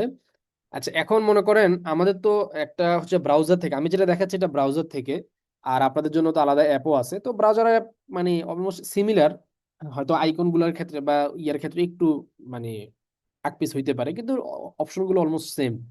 তো আপনি যখন কোর্সের মধ্যে যাবেন, আমি ধরেন একটা কোর্সের মধ্যে ঢুকলাম। এখন আমাদের আলোচনা কি কি ছিল যে আমাদের ক্লাসগুলো কি কি বারে হবে। এখন আমাদের শনিবার, মঙ্গলবার এবং বৃহস্পতিবার, এই 3 দিন। হ্যাঁ, শনি, আমি আবার বলছি শনি, মঙ্গল এবং বৃহস্পতিবার, এই দিনগুলোতে আমরা মানে ফজরের পরপরই হচ্ছে আপনাদের এই যে যে ই ক্যাম্পাস আপনাদের প্রত্যেকের একটা অ্যাকাউন্ট করে দেওয়া হয়েছে, এই অ্যাকাউন্টে হচ্ছে যে আপনাদেরকে আমরা ইয়ে দিয়ে দিব, কি বলে এই ক্লাসটা এখানে এখানে দেওয়া হবে আপনাদের প্রত্যেকের অ্যাকাউন্টে, ক্লাসটা চলে যাবে। চলে যাওয়ার পরে নোটিশ বোর্ড, আমাদের তো দুইটা মেসেঞ্জার আছে, একটা নোটিশ বোর্ড নামে আর একটা হচ্ছে যে ডিসকাশন গ্রুপ নামে। তো ক্লাসগুলো আপলোড দিয়ে দেওয়ার পরে ওই যে নোটিশ বোর্ড নামে যে ইয়াটা আছে ওখানে হচ্ছে যে জানিয়ে দেওয়া হবে নোটিশে যে আজকের 1 নম্বর ক্লাসটা দেওয়া হয়েছে, অথবা মঙ্গলবার দিন বলা হবে যে 2 নম্বর ক্লাসটা দেওয়া হয়েছে। ক্লাসগুলো কিন্তু খুব ছোট ছোট হবে, 15 থেকে 20 মিনিটের মাত্র, খুব বেশি সময় লাগবে না। তো আপনারা ক্লাসটা দেখবেন, দেখার পরে এখানে দেখেন, এখানে এই যে এখানে অ্যাটেন্ডেন্সের একটা অপশন থাকবে। তো এখানে আপনি যখন আপনি ক্লিক করবেন, ক্লিক করলে এখানে আপনার অ্যাটেন্ডেন্সটা হয়ে যাবে। এবং এই অ্যাটেন্ডেন্সটা হয়ে গেলে যেটা হবে, আমাদের কাছে এটার একটা হিসাব থাকে, টিচারদের কাছে একটা হিসাব থাকে যে আপনি কয়টা ক্লাসের অ্যাটেন্ডেন্স দিয়েছেন, কয়টা হোমওয়ার্ক আপনি জমা দিয়েছেন। তো আমরা ওই অ্যাটেন্ডেন্সের ভিত্তিতে ওগুলোর উপর আমরা মনিটরিং করি যে কে পিছিয়ে আছে, কার পড়ার অবস্থা কেমন, ঠিক আছে? তো দেখার পর আপনার অ্যাটেন্ডেন্সটা দিয়ে দিবেন। দিয়ে দেওয়ার পরে আপনার এখানে দেখেন এই যে নিচে হচ্ছে এখানে এই যে হোমওয়ার্ক আছে, হ্যাঁ, এই যে হোমওয়ার্ক থাকবে। আমি তো ব্রাউজার থেকে দেখাচ্ছি, এই জন্য এরকম দেখাচ্ছে। অ্যাপের মধ্যে হচ্ছে যে একটু ডান পাশে দেখবেন হোমওয়ার্কের একটা জায়গা আছে। এখানে ওই ক্লাসের মধ্যে যে পড়াগুলো পড়ানো হয়েছে সেগুলোর উপরে কিছু হোমওয়ার্ক দেওয়া থাকবে, ঠিক আছে?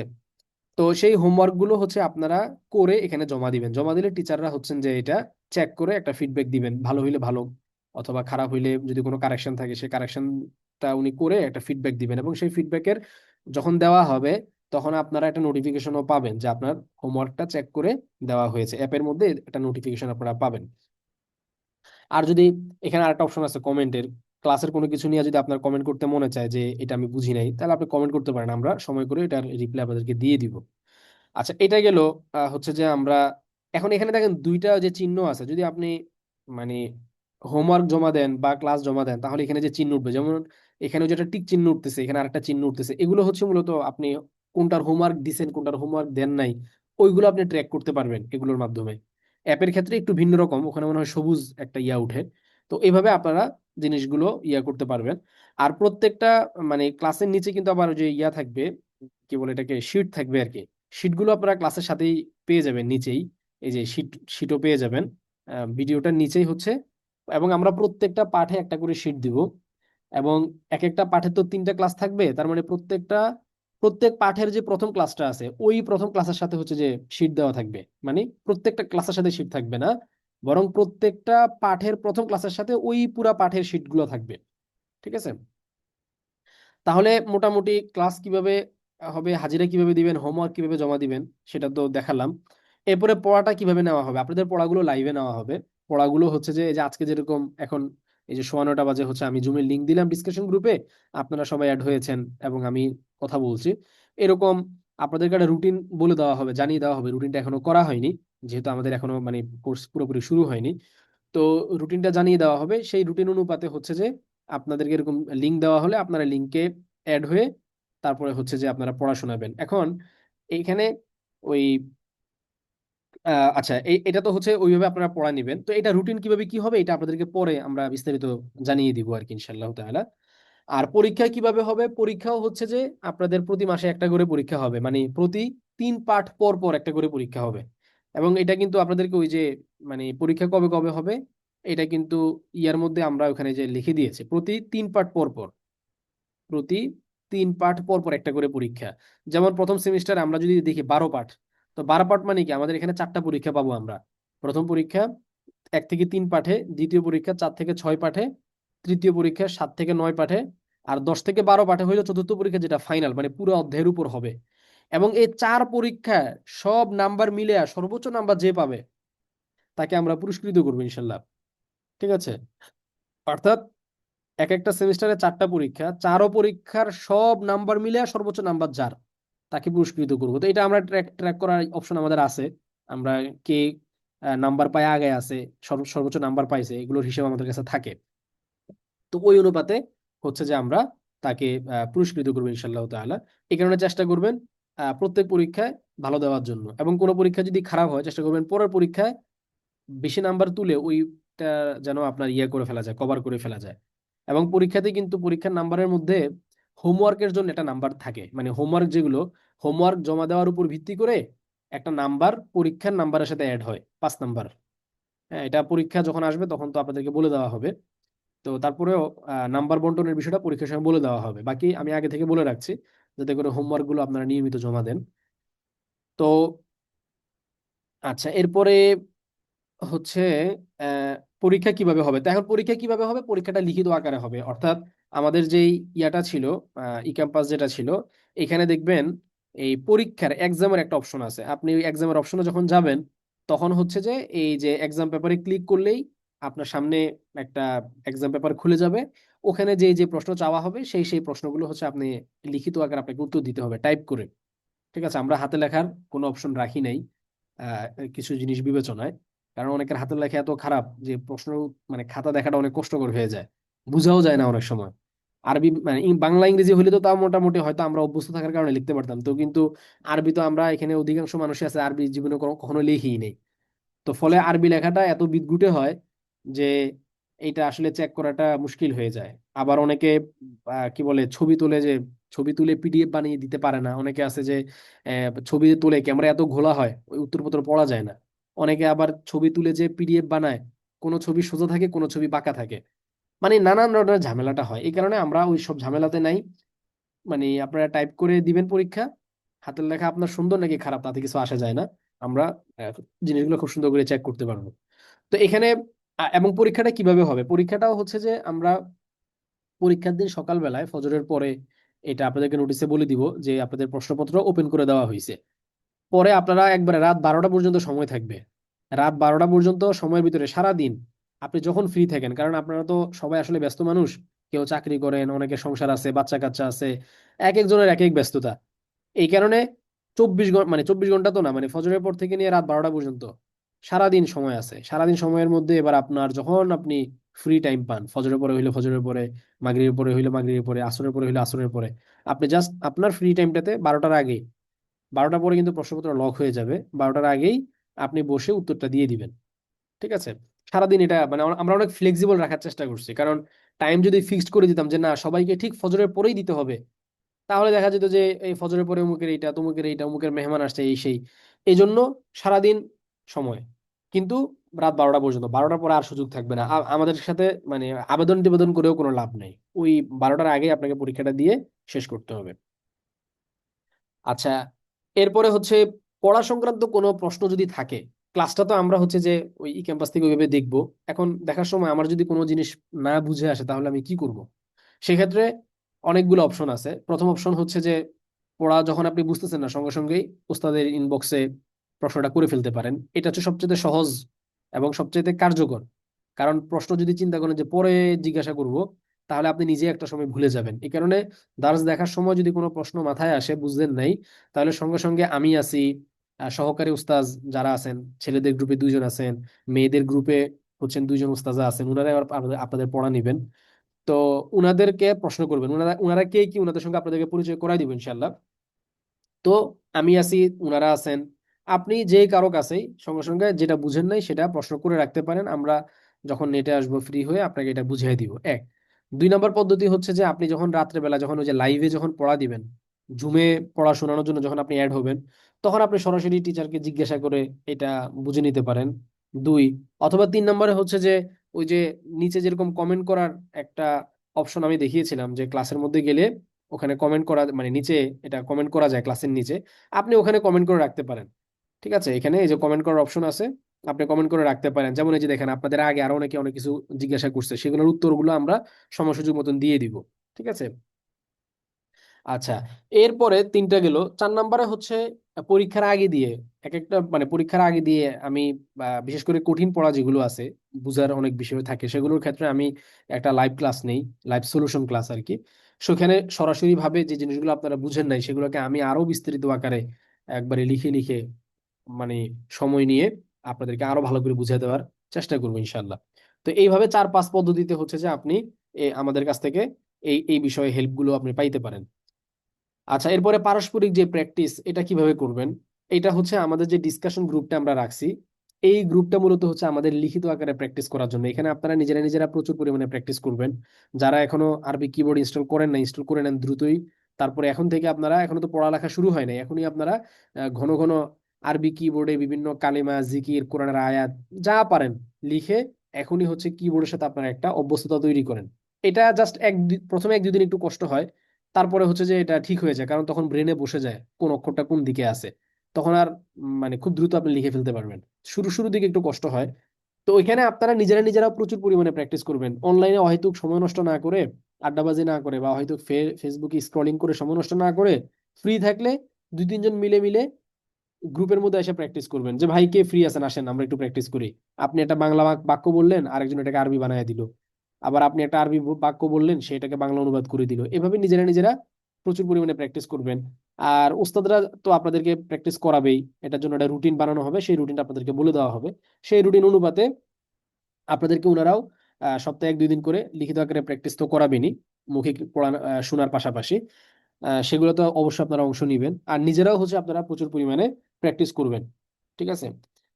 নিজেরা নিজেরা, কারণ ওস্তাদরা তো একটা লিমিটেড টাইমে করাবেন, আর আপনারা নিজেরা নিজেরা যেটা, এটা 24 ঘন্টায় আপনারা যে যখন ফ্রি থাকেন, এই গ্রুপটা বানানো হয়েছে এটার জন্য, যে যখন ফ্রি থাকেন সারাক্ষণ প্র্যাকটিস করতে থাকবেন। আচ্ছা, এরপরে হচ্ছে যদি কেউ চলে যেতে চান, সেক্ষেত্রে হচ্ছে আল্লাহর ওয়াস্তে বলে যান যে আমি কোর্সটা করতে চাচ্ছি না, আমি বিদায় নিয়ে যাচ্ছি। আপনাদেরকে তো আমরা কেউ জোর করে ধরে আনি নাই, বাধ্য করে বেঁধে আনি নাই। আপনারা স্বেচ্ছায় নিজেদের আগ্রহ থেকে আসছেন, আলহামদুলিল্লাহ, আল্লাহ তাআলা আপনাদেরকে কবুল করছেন। তো যদি ধরেন অসুস্থতার কারণে অথবা কোনো অসুবিধার কারণে যদি আপনি কোর্স ছেড়ে দিতে চান, আপনি সুন্দরভাবে যোগাযোগ করবেন যে আমি আর পড়া কন্টিনিউ করতে চাই না, আমার নামটা মানে সরিয়ে দেওয়া হোক। তাহলে আমরা সুন্দরভাবে আপনার নামটা সরাই দিব। কিন্তু দেখা যাচ্ছে যে আপনি মানে নামও সরাচ্ছেন না, মেসেজ দিলে বারবার আপনি মেসেজ সিনও করছেন না, অথবা সিন করলে ফেলে ফেলে রাখছেন, উত্তরও দিচ্ছেন না। ঠিক আছে? এই ধরনের মানে কাজগুলো এটা খুবই অসৌজন্যমূলক। এই ধরনের কাজ আল্লাহর রাস্তায় আপনারা কেউ করবেন না, এটা অনেক ভাই বোনরাই করেন। এটা আসলে উচিত না। আপনি আসছেন নিজের ইচ্ছায়, চলেও যাবে নিজের ইচ্ছে, চলে গেলে তো আপনাকে কেউ ধরে রাখবে না। কিন্তু অনেকে আছে, বিশেষ করে উস্তাদদের সাথে অনেকে এই কাজটা করে। এটা খুবই দুঃখজনক যে উস্তাদরা পড়া নেওয়ার জন্য, হ্যাঁ, খোঁজ খবর নেওয়ার জন্য বারবার মেসেজ দিতে থাকে। উচিত তো ছিল যে আপনি ওস্তাদের সাথে দেখা করবেন, উনার সাথে আপনি যোগাযোগ রাখবেন। কিন্তু দেখা যায় উল্টা ওস্তাদরা হচ্ছে যোগাযোগ রাখতেছে, বারবার মেসেজ করতেছে যে ভাই পড়া দিবেন না, আপনার পড়ার কি অবস্থা বলেন, পড়া কবে দিবেন, কখন দিবেন, কতটুকু আগাইছেন, খোঁজ খবর নেওয়ার জন্য বারবার মেসেজ দিয়ে যাচ্ছে। আল্লাহর বান্দা মেসেজ দেখেও না, কিছু বলেও না, সিন করে রেখে দেয় বা সিনই করে না। তো এগুলা কিন্তু হচ্ছে যে খুবই অসৌজন্যমূলক আচরণ। এটা দয়া করে আপনারা কেউ করবেন না। না পড়লে সুন্দর করে বলে দিবেন যে আমি তো আর পড়বো না, আমি পড়া স্টপ করে দিব। তো বলবেন কোথায়? বলবেন হচ্ছে আপনারা যেভাবে অফিসিয়ালি ভর্তি হয়েছেন ওইভাবে অফিসিয়ালি বিদায়টা নিবেন, অর্থাৎ আমাদের পেজে অথবা হোয়াটসঅ্যাপে বলে, আপনার আইডি নাম্বার বা ইয়া নাম্বার কি, কোন ব্যাচের স্টুডেন্ট আপনি, এগুলো বলে ওইভাবে নামটা সরায় নেবেন। এটা আমাদের ম্যানেজমেন্টের সুবিধা হয়। তা নয় দেখা যাচ্ছে যে আপনি পড়বেন কি পড়বেন না, এখন নাম যদি আমরা কেটে দেই, পরে আবার বলবেন যে হ্যাঁ আবার নাম কেটে দিয়েছেন আমার যোগাযোগ না করে আমার সাথে। এটা আবার আমাদের দোষ হয়ে যায়। আবার দেখা যায় অনেকের ক্ষেত্রে এটা হয় যে সে অনেক দিন বারবার বলার পরেও কোনো কিছু জানায় না। তো এই ধরনের জিনিসগুলো যেন না ঘটে, সেটার জন্য কেউ পড়তে না চাইলে সুন্দর করে আপনি বলে সুন্দর করে দোয়া নিয়ে বিদায় নিবেন। আমরা আপনার জন্য দোয়া করে দিব যেন আল্লাহ তাআলা আপনাকে মানে আবার ফিরে আসার তৌফিক দেয়, অথবা অন্য কোথাও হলে অন্য কোথাও আপনাকে আবার সুন্দর করে শেখার তৌফিক দেয়, সুযোগ দেয়। দোয়া করে দিব আপনার জন্য। কিন্তু এই যে কিছু না বলে এইভাবে মানে একদম ইয়া হয়ে যাওয়া, লাপাত্তা হয়ে যাওয়া, এটা করবেন না। আচ্ছা, এখন সর্বশেষ হচ্ছে যে আমরা এবার কিছু পরামর্শ আপনাদের জন্য, সেটা হচ্ছে যে ডিসকাশন গ্রুপ যেটা আছে, আমরা তো দুইটা মেসেঞ্জার গ্রুপ রাখছি, একটা ডিসকাশন, একটা নোটিশ বোর্ড। তো ডিসকাশন গ্রুপ যেটা, এটাতে তো প্রচুর পরিমাণে মেসেজ আসবে, যেহেতু এটাতে সারাক্ষণ তামরিন চলতে থাকবে। স্টুডেন্টরা যখন সময় পায় তখন তামরিন করবে প্রচুর। তো এই কারণে যারা হচ্ছেন যে রিংটোন চালু রাখেন, তারা তো ওই যে ট্যাং টুং আওয়াজ আসতে থাকবে, এটা বিরক্তিকর, এটাকে মিউট করে রাখতে পারেন। কিন্তু নোটিশ নোটিশ বোর্ড যেটা, এটাকে মিউট করবেন না, কারণ নোটিশ বোর্ডের মধ্যে গুরুত্বপূর্ণ নোটিশগুলো দেওয়া হয়। অনেক সময় এরকম হয়, পরীক্ষা নোটিশ দেওয়া হয়েছে, পরীক্ষা চলে আসছে, আগামীকাল পরীক্ষা, সে জানেই না যে পরীক্ষা নোটিশ দেওয়া হয়েছে কেন, কারণ নোটিশ বোর্ডে নোটিশগুলো নিয়মিত চেক করে না। এই কারণে নোটিশ বোর্ডে নোটিশগুলো নিয়মিত চেক করবেন, এটাকে মিউট করে রাখবেন না। ঠিক আছে? আর পাঠ্য বই যেটা, এটা তো প্রিন্ট করে নেওয়ার কথা। আচ্ছা, এটা আগে প্রিন্ট করে নেওয়ার কথা আমরা বলতাম যখন বইটা ছাপা হয়ে আসেনি। এখন তো ছাপা হয়ে চলে আসছে, এখন হচ্ছে প্রিন্টের বদলে আমরা বলবো যে আপনারা হার্ড কপি যেটা, এইটা সংগ্রহ করে নেবেন। এটা আমি আগেও এই ব্যাপারে বলেছি। আর সর্বশেষ নসিহা কি? সর্বশেষ নসিহা হচ্ছে যে আপনারা দার্স জমায় রাখবেন না। দার্স জমায় রাখবেন না, এটা সবচেয়ে বড় নসিহত। হ্যাঁ, এটা অনেকে করে যে ঠিক আছে, আজকে দার্স কালকে দেখবো, কালকে দার্স পরশুদিন দেখবো, এইভাবে মানে আজকের কাজ কালকের জন্য ফেলে রাখে, কালকের কাজ পরশুদিনের জন্য ফেলে রাখে। ফলে দেখা যায় কি হয়, অল্প অল্প করে জমতে জমতে একটা সময় এটা বড় পাহাড় হয়ে যায়। তো এই কারণে পড়া জমায় রাখবেন না। যেদিনের পড়া ওই দিন শেষ করে ফেলার চেষ্টা করবেন। ওই দিন যদি না পারেন, চেষ্টা করবেন সর্বোচ্চ তার পরের দিনের মধ্যে শেষ করে ফেলতে। কিন্তু পড়া জমিয়ে রাখবেন না। জমিয়ে রাখা মানে হচ্ছে এটা আপনার জন্য বোঝা হয়ে যাবে।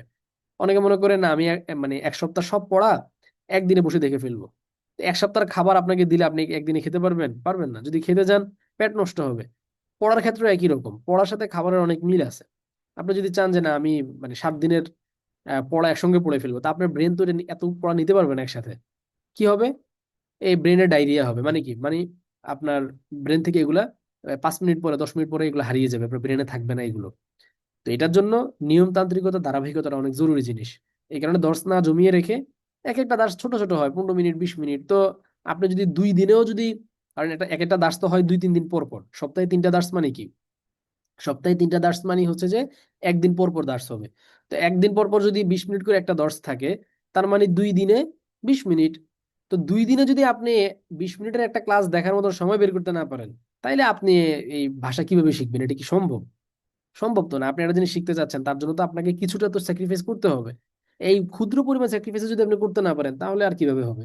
তাহলে দেখেন, এক সপ্তাহে আপনাকে, আমি যদি ক্লাসের কথা যদি বলি, 20 মিনিট 20 মিনিট করে, যদি আমি একটা ক্লাস যদি 20 মিনিটের করে ধরি, সপ্তাহে 3টা ক্লাস মানে কি 60 মিনিট। তো এক সপ্তাহে যদি আপনি 60 মিনিট বের করতে না পারেন ক্লাস দেখার জন্য, 60 মিনিটের জায়গায় আমি মানে এটাকে 120 মিনিট ধরি, 2 ঘন্টা ধরি, যেহেতু অনেক ক্ষেত্রে আছে যে একটু আস্তে আস্তে পজ করে টেনে আকপিস করে দেখতে হয়, একটা জিনিস 2 3বার দেখা দরকার পড়ে হয়তো। তো সেক্ষেত্রে আমি 2 ঘন্টাই ধরলাম। তো এক সপ্তাহ যদি আপনি ক্লাস দেখার জন্য 2 ঘন্টা সময় বের করতে না পারেন, তাহলে আর আপনি কিভাবে একটা নতুন ভাষা শিখবেন বলে আপনি আশা করেন? সম্ভব না। তো এই জন্য দাস জমায় রাখবেন না, নিয়মিত পড়া শোনাবেন। অনেকে আছে যে শুরুর দিকে মানে প্রথম 2 4 দিন 1 2 সপ্তাহ তো খুব আগ্রহের সাথে পড়াশোনাতে আসে। তো 1 মাস চলে যাওয়ার পরে পড়া যখন একটু বেড়ে যায়, এরপরে দেখা যায় পড়া শোনানোর জন্য আর হারিকেন দিয়ে খুঁজে পাওয়া যায় না। ওস্তাদরা এসে, বিশেষ করে এই প্রথম সেমিস্টার শেষ হয়ে যাওয়ার পরে বা প্রথম সেমিস্টারের শেষের দিক থেকে শুরু হয়, ওস্তাদরা এসে অপেক্ষা করতে থাকে, ডাকতে থাকে যে ভাই আসেন আসেন, কে কে পড়া শোনাবেন। পড়া শোনাইতে আসার লোক খুঁজে পাওয়া যায় না। এরকম যেন না হয়, নিয়মিত পড়া শোনানোর চেষ্টা করবেন। অনেকে আছে যে না, আমি তো ক্লাস দেখতেছি, পরীক্ষা তো দিচ্ছি, হোমওয়ার্ক তো জমা দিচ্ছি, পড়া শোনানোর কি দরকার? না, পড়া শোনালে যেটা হবে, আপনার পড়ার মধ্যে কোন কোন জায়গায় ত্রুটি থেকে যাচ্ছে সেগুলো ধরা পড়বে। তখন আপনার পড়ার মধ্যে উন্নতিটা দ্রুত হবে। আর যদি আপনি নিজের মতো নিজে দেখতে থাকেন, তাহলে তো আপনি কোন কোন জায়গায় আপনার ত্রুটি থেকে যাচ্ছে সেটা ধরা পড়বে না। তো এই জন্য নিয়মিত পড়াশোনার চেষ্টা করবেন। অনেকে আছে যে হয়তো বিদেশে থাকেন বা অফিসের অনেক বেশি ব্যস্ততা, আপনি লাইভে আপনি পড়াশোনা নিতে পারতেছেন না কোনোভাবেই, বা যেই টাইমে উস্তাদরা পড়া নেন, এই যে এই টাইমটাতে হয়তো আপনার অফিস আছে। তো সেক্ষেত্রে আপনি উস্তাদের সাথে আলাদা করে, মানে আপনি যে গ্রুপের হবেন, মানে কারণ এখানে সহকারী উস্তাদদের কাছে গ্রুপ ভাগ করে দেওয়া থাকবে। আপনারা নিশ্চয়ই দেখছেন যে আমাদের মেয়েদের ক্ষেত্রে ভাগ নাই, ছেলেদের ক্ষেত্রে দেখবেন যে আপনাদের নামের পাশেই ক্যাম্পাসে গেলে দেখবেন মাক্কি মাদানি ব্যাচের পাশে মাক্কি বা মাদানি লেখা আছে। তো মাক্কি মাদানি এটা হলো মূলত আপনাদের শাখা, মাক্কি শাখার জন্য একজন, মাদানি শাখার একজন আরেকজন। এই ভাগটা করা হয়েছে মূলত আপনাদের পড়া নেওয়ার সুবিধার্থে, আপনাদেরকে তদারকি করা, মনিটরিং করার সুবিধার্থে। তো হচ্ছে যে আপনাদের উস্তাদদের সাথে যোগাযোগ করে আপনি উনার ইনবক্সে পড়া দিয়ে রাখতে পারেন। উনি আপনাকে পড়া জিজ্ঞাসা করে রাখলো, আপনি ভয়েসে উনাকে পড়া শুনে রাখলেন, উনি এসে পরে সেই পড়াটা শুনে আপনার কারেকশন থাকলে দিয়ে দিল। এটা হচ্ছে সেকেন্ড স্টেজের কাজ, মানে যারা লাইভে পড়াশোনা নিতে পারতেছেন না কোনো অপারগতার কারণে, তাদের জন্য এটা। কিন্তু আপনার ফার্স্ট প্রায়োরিটি থাকবে লাইভে পড়াশোনানো। কারণবশত না পারলে তখন সেকেন্ড অপশন হচ্ছে এটা, যে অন্তত পক্ষে ইনবক্সে হইলেও উস্তাদকে পড়া শুনে রাখবেন একটা প্যারাগ্রাফ। আপনি এটা অনুবাদ, আরবি থেকে বাংলা অনুবাদ করে উনাকে পড়াটা শুনে রাখলেন। অথবা উনি ইনবক্সে কিছু প্রশ্ন আপনাকে করে রাখলো, আপনি সেগুলোর উত্তর উনাকে দিয়ে রাখলেন, উনি সেগুলো আপনাকে চেক করে দিল। এভাবে পড়া শুনানো যদি মিস না যায়, ফার্স্ট প্রায়োরিটি থাকবে লাইভে, সেকেন্ড প্রায়োরিটি যদি লাইভে না হয়, অন্তত পক্ষে যেন আপনি ইনবক্সে হইলেও পড়াটা শুনান। এবং এই ক্ষেত্রে আমাদের উস্তাদরা আলহামদুলিল্লাহ যথেষ্ট আন্তরিক। এই ধরনের কোনো সমস্যা যদি আপনারা ফেস করেন, উস্তাদের সাথে আলোচনা করবেন যে আমার তো এই সমস্যা, আমি তো এই টাইমে পড়াশোনা দিতে পারি না, আমাকে একটা বিকল্প টাইম দেন বা বিকল্প একটা ব্যবস্থা আপনি আমাকে করে দেন। তো এইভাবে আপনারা আন্তরিকতার সাথে আলোচনা করে এটা সমাধান করবেন, কিন্তু পড়া অবশ্যই শোনাবেন, পড়াশোনার জন্য বাদ না যায়। আরেকটা হচ্ছে যে পড়ার জন্য নির্দিষ্ট সময় নির্ধারণ করবেন। অনেক ভাইরা মানে বড় একটা ভুল করেন, যেটা সেটা হচ্ছে যে ওনারা মানে পড়ার জন্য টাইম নির্ধারণ করে না, কোনোদিন সকালে পড়ে, কোনোদিন দুপুরে পড়ে, কোনোদিন রাতে পড়ে, কোনো টাইম টেবিল নেই। ফলে কি হয়, মাঝে মাঝে পড়াই হয় না। এরকম করবেন না, এটাতে পড়া বরকত হয় না। বরং যেটা করবেন সেটা হচ্ছে যে আপনি একটা টাইম ঠিক করবেন যে আমি প্রতিদিন ফজরের পরে আধা ঘন্টা পড়বো, অথবা আমি প্রতিদিন জোহরের পরে আধা ঘন্টা পড়বো, অথবা আমি প্রতিদিন মাগরিবের পরে আধা ঘন্টা পড়বো। এভাবে একটা টাইম আপনি ফিক্সড করে নেবেন যে আমি প্রতিদিন ওই টাইমটাতে এতটা থেকে এতটা পর্যন্ত আমি আরবি ভাষার জন্য সময় দিব। এভাবে যদি টাইম নির্ধারণ করেন, তাহলে দেখবেন আল্লাহ তাআলা আপনার পড়ার মধ্যে বরকত দিবেন এবং আপনি খুব ইজিলি আরবি ভাষাটা শিখে ফেলতে পারবেন। আর যদি টাইম এভাবে নির্ধারণ না করেন, এক এক দিন এক এক টাইমে পড়েন, তাহলে যেটা হবে অনেকদিন এরকম চলে যাবে যে ওই দিন যে পড়তে হবে এটা আপনার মনেই থাকবে না, মিস হয়ে যাবে, নানান ধরনের সমস্যা হবে। এই কারণে রুটিন করে নেবেন, রুটিনটা হচ্ছে অনেক গুরুত্বপূর্ণ ব্যাপার, রুটিন করে নেবেন, ঠিক আছে? আর এখন কতটুকু টাইম নির্ধারণ করবেন? তা আমি সবসময় বলি 1 ঘন্টার কথা, যে মিনিমাম আপনার যদি 1 ঘন্টা যদি সময় আপনি দেন প্রতিদিন, আপনার রুটিনের মধ্যে যদি 1 ঘন্টা টাইম, 1 ঘন্টা সময় আপনি আরবি ভাষার জন্য বরাদ্দ রাখেন, তাহলে আমি সবসময় প্রতিবারই বলি, এবারও বলতেছি যে আমি এই একবারে উদ্বোধনী ক্লাসের দিনই আমি বলে দিই যে এটা আমি একবারে আপনার কি বলে সবার জন্য এটা ঘোষণা যে আপনি যদি প্রতিদিন 1 ঘন্টা সময় পড়ার পরেও যদি আরবি ভাষা শিখতে না পারেন, বা আমাদের এই সিলেবাস যেভাবে কমপ্লিট করতে পারার কথা, যা যা শেখার কথা আমরা দাবি করতেছি সেভাবে আপনি শিখতে না পারেন, তাইলে আপনার মানে ফুল ফি এই পর্যন্ত, আপনি যদি 10 মাস পড়েন তো 10 মাসের ফুল ফি আপনাকে আমরা ফেরত দিয়ে দিব। মানে আপনার টোটাল কোর্সের ফি আপনাকে আমরা ফেরত দিয়ে দিব একবারে, মানে 50% না, শতভাগ ফি আপনাকে ফেরত দিয়ে দিব। কিন্তু শর্ত হচ্ছে আপনাকে প্রতিদিন 1 ঘন্টা সময় দিয়ে পড়তে হবে, মিস যেতে পারবে না। এই রুটিন যদি কেউ ফলো করেন, এটা আমরা চ্যালেঞ্জ দিচ্ছি, ঠিক আছে? প্রতিদিন 1 ঘন্টা সময় দিলে আপনি খুব হেসে খেলে আরামসে আপনি আরবি ভাষাটাকে শিখে ফেলতে পারবেন, এবং কোরআন বুঝার যে স্বপ্ন আপনাদের, সেই স্বপ্নটা বাস্তবায়িত হবে। তবে সেটা প্রতিদিন দিতে হবে। এবং এটা আমার চ্যালেঞ্জ থাকলো, আপনারা যদি কেউ এরকম মনে করেন যে না আমি 1 ঘন্টা দেওয়ার পরেও হয় নাই, তাহলে আমার সাথে যোগাযোগ করেন, ঠিক আছে? আমি আপনার ফি রিটার্ন দিয়ে দেবো ইনশাল্লাহ।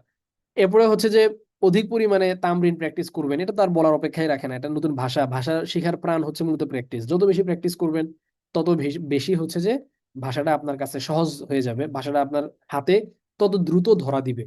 এই কারণে বেশি পরিমাণে প্র্যাকটিস করার চেষ্টা করবেন। লিখিত আকারে তো আমরা ওই যে বললাম ডিসকাশন গ্রুপে প্র্যাকটিস করবেন, মৌখিক ভাবেও আপনারা প্র্যাকটিস করার চেষ্টা করবেন। মৌখিক ভাবেও প্রচুর প্র্যাকটিস নিজেরা নিজেরা করবেন। 2-3 জনের গ্রুপ বানায় নিতে পারেন যে আমরা আমরা মিলে প্র্যাকটিস করব, ঠিক আছে? বিশেষ করে যদি এরকম পরিচিত অনেকে আছে, যে পরিচিত যেন আপনি এবং আপনার ফ্রেন্ড ভর্তি হয়েছেন 2 জন, তো এরকম পরিচিত পরিচিত যদি কেউ ভর্তি হয়ে থাকেন, অথবা পরিচিত না কিন্তু হয়তো গ্রুপে অ্যাড হওয়ার পরে এখন পরিচিত হয়ে গেছেন, তাহলে 2 জন 2 জন মিলে আপনারা টাইম ঠিক করে নেন যে ঠিক আছে আমরা 2 জন মিলে একসঙ্গে পড়াশোনা করব, এতটা থেকে এতটা।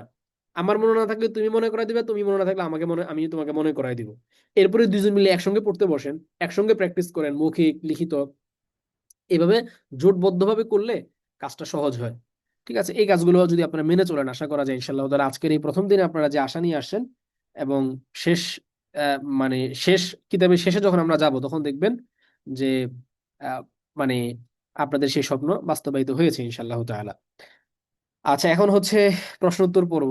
প্রশ্নোত্তর পর্বে মনে হয় লিখিত আকারে বেশ অনেকগুলো প্রশ্ন অলরেডি চলে আসছে। আমি মৌখিকভাবেও যদি কোনো ভাই প্রশ্ন করতে চান, হাত তুললে আমি মাইকটা খুলে দিব। আর বোনদের মধ্যে যদি কোনো কেউ প্রশ্ন করতে চান, বোনেরা একটু কষ্ট করে লিখিত ভাবে প্রশ্ন করবেন, লিখিত আকারে যে আলোচনাগুলো করলাম সেগুলোর উপরে, কোনো কিছু না বুঝলে। আর ভাইরা হচ্ছে হাত তুলতে পারেন, আমি মাইক খুলে দিব। আর লিখিত আকারে যদি কোনো জিজ্ঞাসা থেকে থাকে আমি সেটার উত্তর দিচ্ছি দেখে। বই কোথায় পাবেন এটা নোটিশ বোর্ডে দেখবেন, আমরা ঘোষণা দিছি। আপনি এই যে আমাদের পেজে বা হোয়াটসঅ্যাপে মেসেজ দিয়েন, ওখান থেকে সংগ্রহ করতে পারবেন। নাম্বার র্যাঙ্কিং যদি আমরাও দেখতাম তাহলে বেশি প্রতিযোগিতামূলক হবে ইনশাল্লাহ। জি, আপনাদেরকেও দেখানোর মানে কাজ চলতেছে।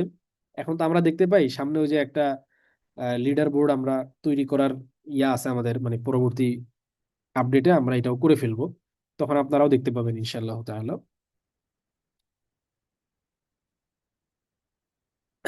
আচ্ছা, সজীব মোহাম্মদ ভাই হাত তুলেছেন।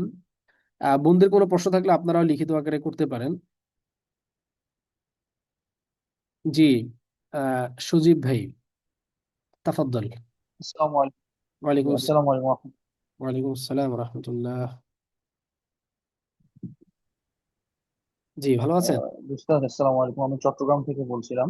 জি জি, ওয়ালাইকুম আমার আসসালাম। একটা ছোট কোশ্চেন ছিল, সেটা আমি যে পদ্ধতিতে কোরআন শিখেছি সেটা হচ্ছে নুরানি কোরআন শরীফ যেটা বলে, জি জি। একেবারে বেসিক যে ফন্ট, সেই মাধ্যমে আমি কোরআনটা শিখেছি। কিন্তু এখন আমাদের ডিসকাশন গ্রুপে যেভাবে আমরা প্র্যাকটিস করছি, এই ফন্টটা আমার বুঝতে বেশ অসুবিধা হচ্ছে। আমি বেশ ধরে ধরে কষ্ট করে করে বুঝে বুঝে লেখার ট্রাই করছি। এখন আচ্ছা, এটাতে আমি কিভাবে অ্যাকোয়েন্টেড হব বা এটা আপনাদের সাথে হচ্ছে কিভাবে? প্রথমত হচ্ছে যে ধরেন এই নুরানির যে ইয়াটা, ওটা তো আসলে কি বলে এটাকে, মানে ওটা তো কোরআন শরীফের একটা ফন্ট। এখন আপনার কিবোর্ডে লিখলে তো ওই ফন্টটা তো আসবে না, স্বাভাবিক। এখন এটা আপনার ঠিক হয়ে যাবে যেহেতু আপনার বেসিক অক্ষরগুলো জানা আছে যে কোনটা কি অক্ষর, এবং এটার বেসিক পরিচয়গুলো জানা আছে। এটা অভ্যস্ত আপনি হয়ে যাবেন কয়েকদিনের মধ্যেই, যেহেতু আপনি আগে শুধু কোরআনটাই পড়ছেন, এছাড়া আরবি অন্য বইপত্র এগুলো আপনার দেখা হয় নাই, ওইভাবে ঘাটা হয় নাই। ফলে জিনিসগুলো আপনার কাছে নতুন মনে হচ্ছে। কিন্তু যেহেতু আপনার বেসিক কনসেপ্টটা ক্লিয়ার আছে যে কোন অক্ষর কোনটা, হ্যাঁ, ফায়ের মতন হয়ে উপরে 1 নোক্তা থাকলে ফা, 2 নোক্তা থাকলে কফ, এটা তো আপনার জানা আছে। তো এই বেসিক জিনিসগুলো যেহেতু আপনার জানা আছে, এটা আপনার ঠিক হয়ে যাবে। হয়তো সপ্তাহখানেক লাগতে পারে আর কি।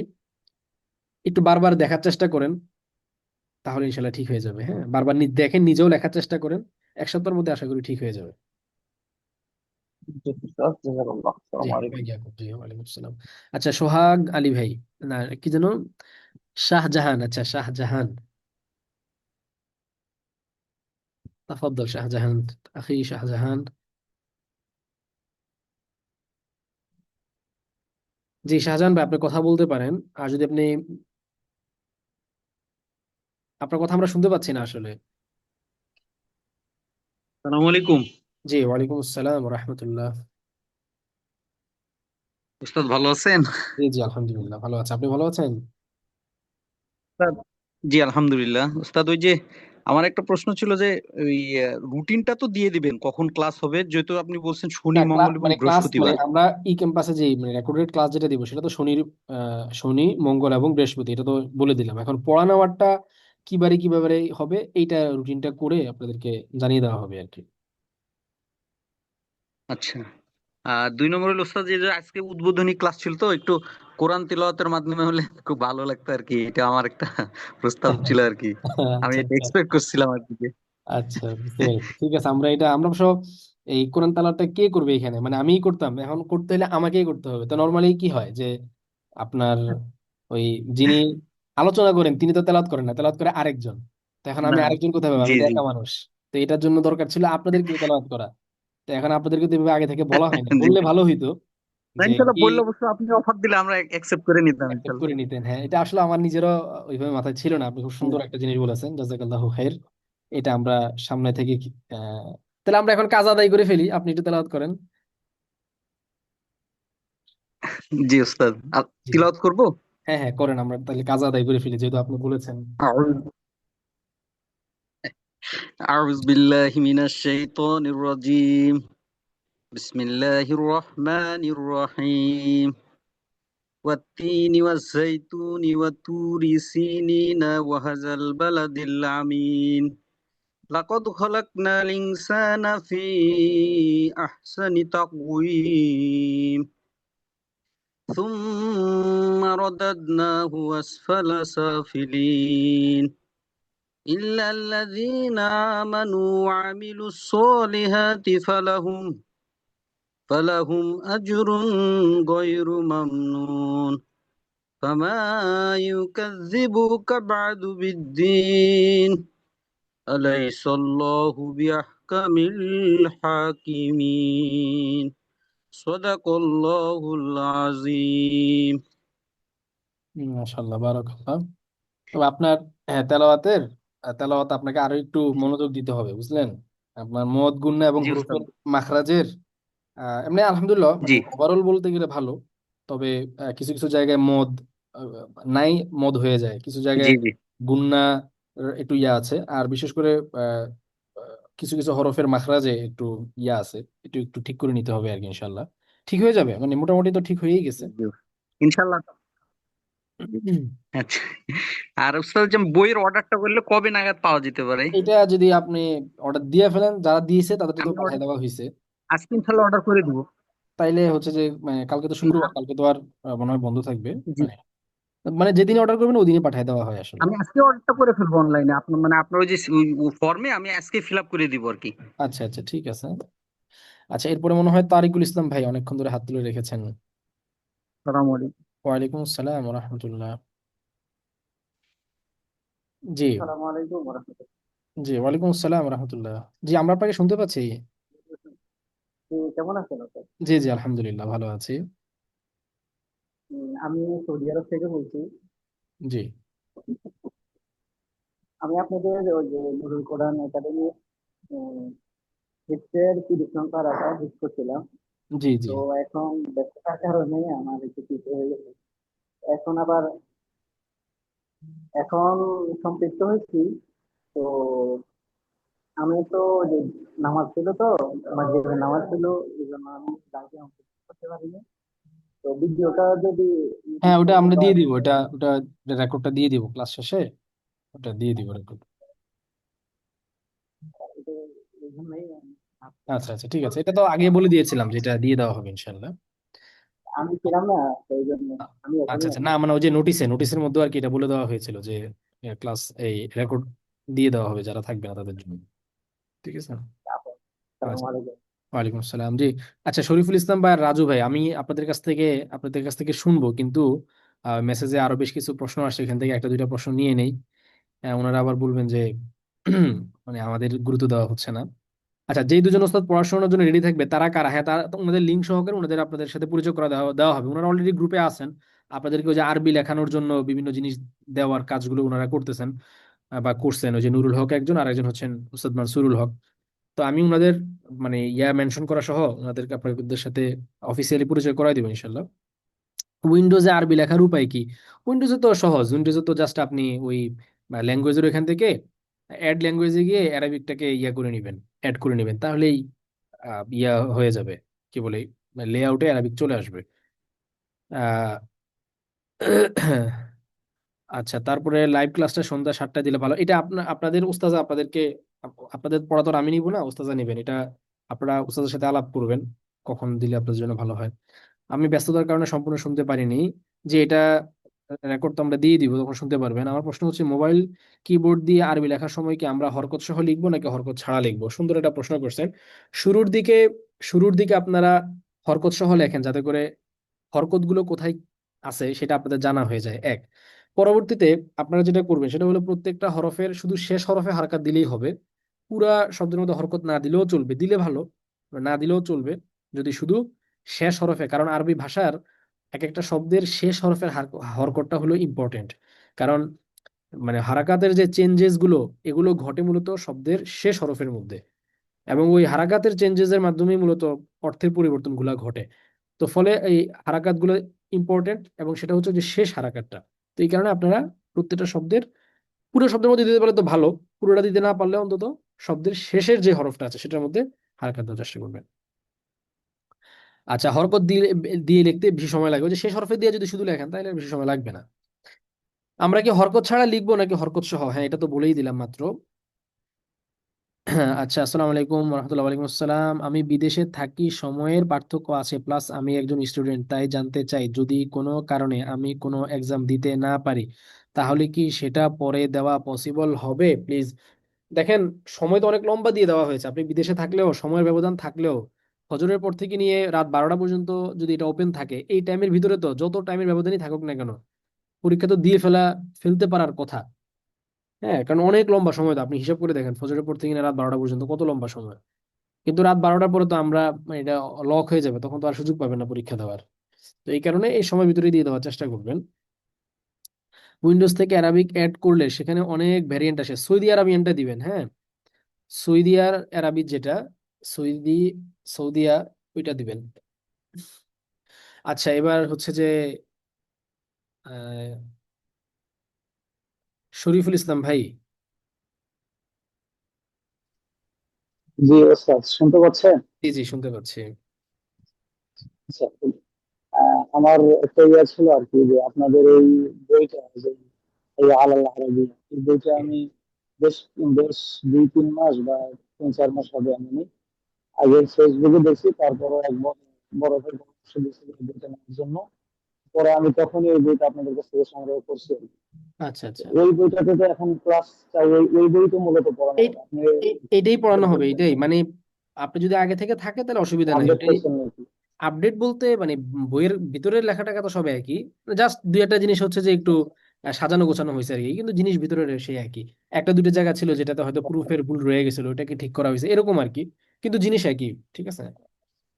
ও, যেমন ভিতরে বিষয়, পড়াগুলো সব ঠিক আছে না জি, ভাই? হ্যাঁ, যেমন বিষয়সূচিটা আপনি যেটা কিনছেন ওটার মধ্যে বিষয়সূচিটা শেষে, একবারে শেষে, তো ওই বিষয়সূচিটাকে শুরুতে নিয়ে আসা আচ্ছা হয়েছে। এই ধরনের কিছু বিষয় আর কি পরিবর্তন করা হয়েছে, এছাড়া আর সবকিছু অলমোস্ট সেমই। আচ্ছা আচ্ছা, ঠিক আছে, এটাই জানা ছিল। আর জি, আজকে কি কোনো ক্লাস দিবেন, কোনো ক্লাস? এইটার রেকর্ডটা ক্লাস শেষে দিয়ে দিব আমি। দিয়ে দেওয়া হলে আপনাদেরকে নোটিশে বলে দেওয়া হবে। ও আচ্ছা আচ্ছা, ঠিক আছে, আচ্ছা জি। ধন্যবাদ। জি জি, শুক্রিয়া। জি, রাজু ভাই। আসসালামু আলাইকুম। জি, ওয়ালাইকুম আসসালাম রহমতুল্লাহ। কেমন আছেন শেখ? জি জি, আলহামদুলিল্লাহ ভালো আছে। আপনি ভালো আছেন? আজকে সময় আজকে সময় স্বল্পতার কারণে আপনার লাইভটাও করতে পারলাম না। সমস্যা নেই, রেকর্ড দিয়ে দেওয়া হবে। আচ্ছা। আচ্ছা শেখ, আমার একটা রিকোয়েস্টটা জি ছিল যে আপনারা যে রেকর্ড ক্লাসগুলো দেন, জি। ওগুলা কি আমরা লাইভ ক্লাস করতে পারবো না? না, লাইভ ক্লাস তো আমরা, লাইভ ক্লাসের ক্ষেত্রে আমাদের অভিজ্ঞতা খুবই খারাপ। যেমন আপনাদের যে আগের যে ব্যাচ, তার আপনাদের আগের ব্যাচের আগের ব্যাচ যেটা, ওটা তো আমরা লাইভ জি ক্লাস করছিলাম। তো এরকম আপনার মতন এরকম হয়তো অনেকে শুরুতে খুব আগ্রহ দেখায়, তো জি জি। পরে 2 মাস যাওয়ার পরে, 1 মাস যাওয়ার পরে লাইভে থাকে মাত্র 5 জন 6 জন, সবাই হচ্ছে যে সে রেকর্ডই দেখে। তো এটার জন্য আমরা ওটা থেকে সরে আসছি। মানে আমরা 2-3 বার পরীক্ষা নিয়ে, মানে পরীক্ষামূলক ভাবে আমরা এরকম করছি, তা আমাদের অভিজ্ঞতা আসলে খুব জি একটা সুবিধার না। তো এখানে আসলে যারা আপনারা পড়তে আসেন সবাই যেহেতু আসলে ব্যস্ত, হয় ছাত্র না হয় মানে চাকরিজীবী, তো এই জন্য জি। দেখলাম যে এটা মানে আমাদের জন্য ভালো, আপনাদের জন্য ভালো এই বিবেচনায় আর কি। আচ্ছা। আচ্ছা, আরেকটা প্রশ্ন ছিল। জি একটা প্রশ্ন হলো যে ধরেন এই কোর্সটা তো প্রায় 16 মাসের, মানে 4 মাস জি একটা জি। সেমিস্টার 4 মাস করে, ঠিক আছে? তো অনেক ক্ষেত্রে দেখা যায় যে কেউ একটা সেমিস্টার করলো, এর পরবর্তী সেমিস্টার মানে কন্টিনিউ করতে, মানে পুরো কোর্সটা শেষ করতে পারে না। এটা সে কারণটা কি আসলে? পরবর্তী সময়ে সে হচ্ছে যে অন্য কোনো ব্যাচের সাথে সে কন্টিনিউ করতে পারবে। আচ্ছা আচ্ছা আচ্ছা, ঠিক আছে, থ্যাংক ইউ। জি, শুক্রিয়া। আসসালামু জি, আলাইকুম। ওয়ালাইকুম আসসালাম ওয়া রাহমাতুল্লাহ। জি সিফাত ভাই। আমাদের কি জি জি। আমাদের কি লাইভ ক্লাস হ্যাঁ থেকে হ্যাঁ, শেষ? আপনার আপনারা যদি কেউ চলে যেতে চান চলে যেতে পারবেন। আমাদের আর মানে এখন শুধু জাস্ট প্রশ্ন উত্তরের পরে আমি ক্লোজ করে দিব। আমাদের আর এটা মানে শুরু হয়েছে কয়টা আহ, থেকে শুরু হয়েছে আজকে? 9টা থেকে, মানে সোয়া 9টা থেকে, আচ্ছা যেটা ঠিক আছে। যেটা নোটিশে বলা ছিল টাইম, ওই টাইমে শুরু হয়েছে। আচ্ছা ঠিক আছে, থ্যাংক ইউ, আসসালামু আলাইকুম। ওয়ালাইকুম আসসালাম। জি সিফাত, সিফাত সিফাত আলম। ও, সরি সরি, আমি আপনাকে ভুলে মনে হয় আবার মিউট করে দিয়েছি। যে আপনি একটু মাইকটা আবার খোলেন তাহলে। আসসালামু আলাইকুম। জি জি, ওয়ালাইকুম আসসালাম রহমতুল্লাহ। জি উস্তাদ, ওই হাইয়া আলাল আরবিয়া এটা তো আপনারা পিডিএফ ও দিয়ে দিচ্ছেন, এটা কি মানে অফলাইনে মাস্ট কিনতে হবে? মানে এটা একটু যদি ক্লিয়ার করতেন। এটা তো বললামই যে আপনার মানে এটার পিডিএফটা আমরা আপনাদেরকে এক একটা সেমিস্টারে ভাগ ভাগ করে দিচ্ছি আর কি।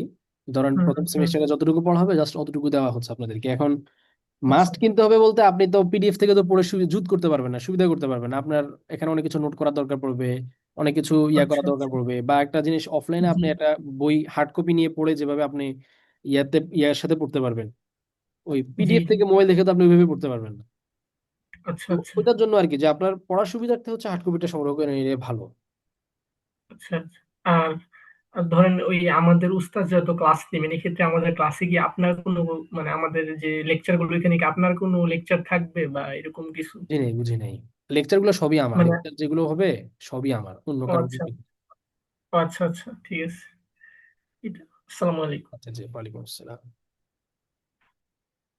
আচ্ছা ঠিক আছে, তাহলে আমরা আহ হচ্ছে লিখিত আকারে ওনা আরো 2টা প্রশ্ন আছে, তারপর আমরা ইনশাল্লাহ এগুলোর উত্তর দিয়ে শেষ করে দিব। আর কেউ যেতে চাইলে চলে যেতে পারেন, যেহেতু আমাদের মূল আলোচনা শেষ। হরকত ছাড়া আরবি পড়তে পারি না, কিন্তু হাইয়ার আরবিয়া বইয়ে যে হরকত ছাড়া আরবি লেখাগুলো আছে সেগুলো কিভাবে পড়বো, সেগুলো পড়ার জন্যই তো মানে আরবি ভাষা শিখতেছেন। And হরকত ছাড়া যদি আরবি পড়তেই পারতেন তার মানে তো আপনি আরবি পারেন। পড়তে পারেন না বলেই তো ভর্তি হয়েছেন, যাতে করে কিভাবে পড়তে হয় সেটা আপনি শিখতে পারেন। মূল কথা হরকত ছাড়া আরবি পড়াটা কিভাবে শিখবো, কিভাবে সেটা জানার জন্যই তো ভর্তি হয়েছেন। এই পড়েন 1 মাস, 1 মাস পড়ার পরে নিজেই বুঝবেন যে কিভাবে আপনিও মানে এই প্রশ্নের উত্তর আপনি নিজেই পাবেন 1-2 মাস পরে ইনশাল্লাহ। হ্যাঁ, তারপরে হচ্ছে প্রতি ক্লাস কি এইরকম লাইভ হবে না, কিভাবে হবে এটা নিয়ে ইন ডিটেলস আমরা আলোচনা করছি। আপনি যদি মানে শুরু থেকে না থাকেন, একটু আমরা যখন রেকর্ডটা দিয়ে দিব এটা একটু কষ্ট করে দেখে নিয়েন। সবকিছু যদি টাইপ করে দিই তাহলে আরবি লেখার ইমপ্রুভমেন্ট হবে না। আরবি লেখা ইমপ্রুভমেন্টের জন্য কি করা যায়, এটা যদি আলাদাভাবে উস্তাদগণ রিভিউ করতো তাহলে ভালো হতো। আমাদের এটা তো আরবি হাতের লেখার কোনো ইয়া না, মানে আরবি হাতের লেখা এটা আলাদা একটা বিষয়। তো এই কোর্স তো আর আরবি হাতের লেখার জন্য কোনো কোর্স না, যার কারণে আমরা হাতের লেখার উপর আলাদা কোনো দিচ্ছি না। তবে যাদের হাতের লেখার প্রতি আগ্রহ আছে তাদের জন্য আমি নিজে কিছু টিউটোরিয়াল দিয়ে দিছি আপনাদের হাতের লেখার শিরোনামে, ওটা দেখে আপনি নিজে নিজে প্র্যাকটিস করতে পারেন, ঠিক আছে? কিন্তু হাতের লেখা আমাদের এই কোর্সের অংশ না। বইয়ে তো হরকত ছাড়া অনেক পড়া আছে, এগুলো কিভাবে পড়তে পারি এটার উত্তর দিয়েছে অলরেডি। জি জি। ঠিক আছে, তাহলে আজকের মতন আমরা বিদায় নেই। সুবহানাল্লাহি ওয়া বিহামদিহি, সুবহানাল্লাহিল আযীম, আশহাদু আল্লা ইলাহা ইল্লা আনতা, আস্তাগফিরুকা ওয়া আতুবু ইলাইহি। আসসালামু আলাইকুম ওয়া রাহমাতুল্লাহি ওয়া বারাকাতুহু।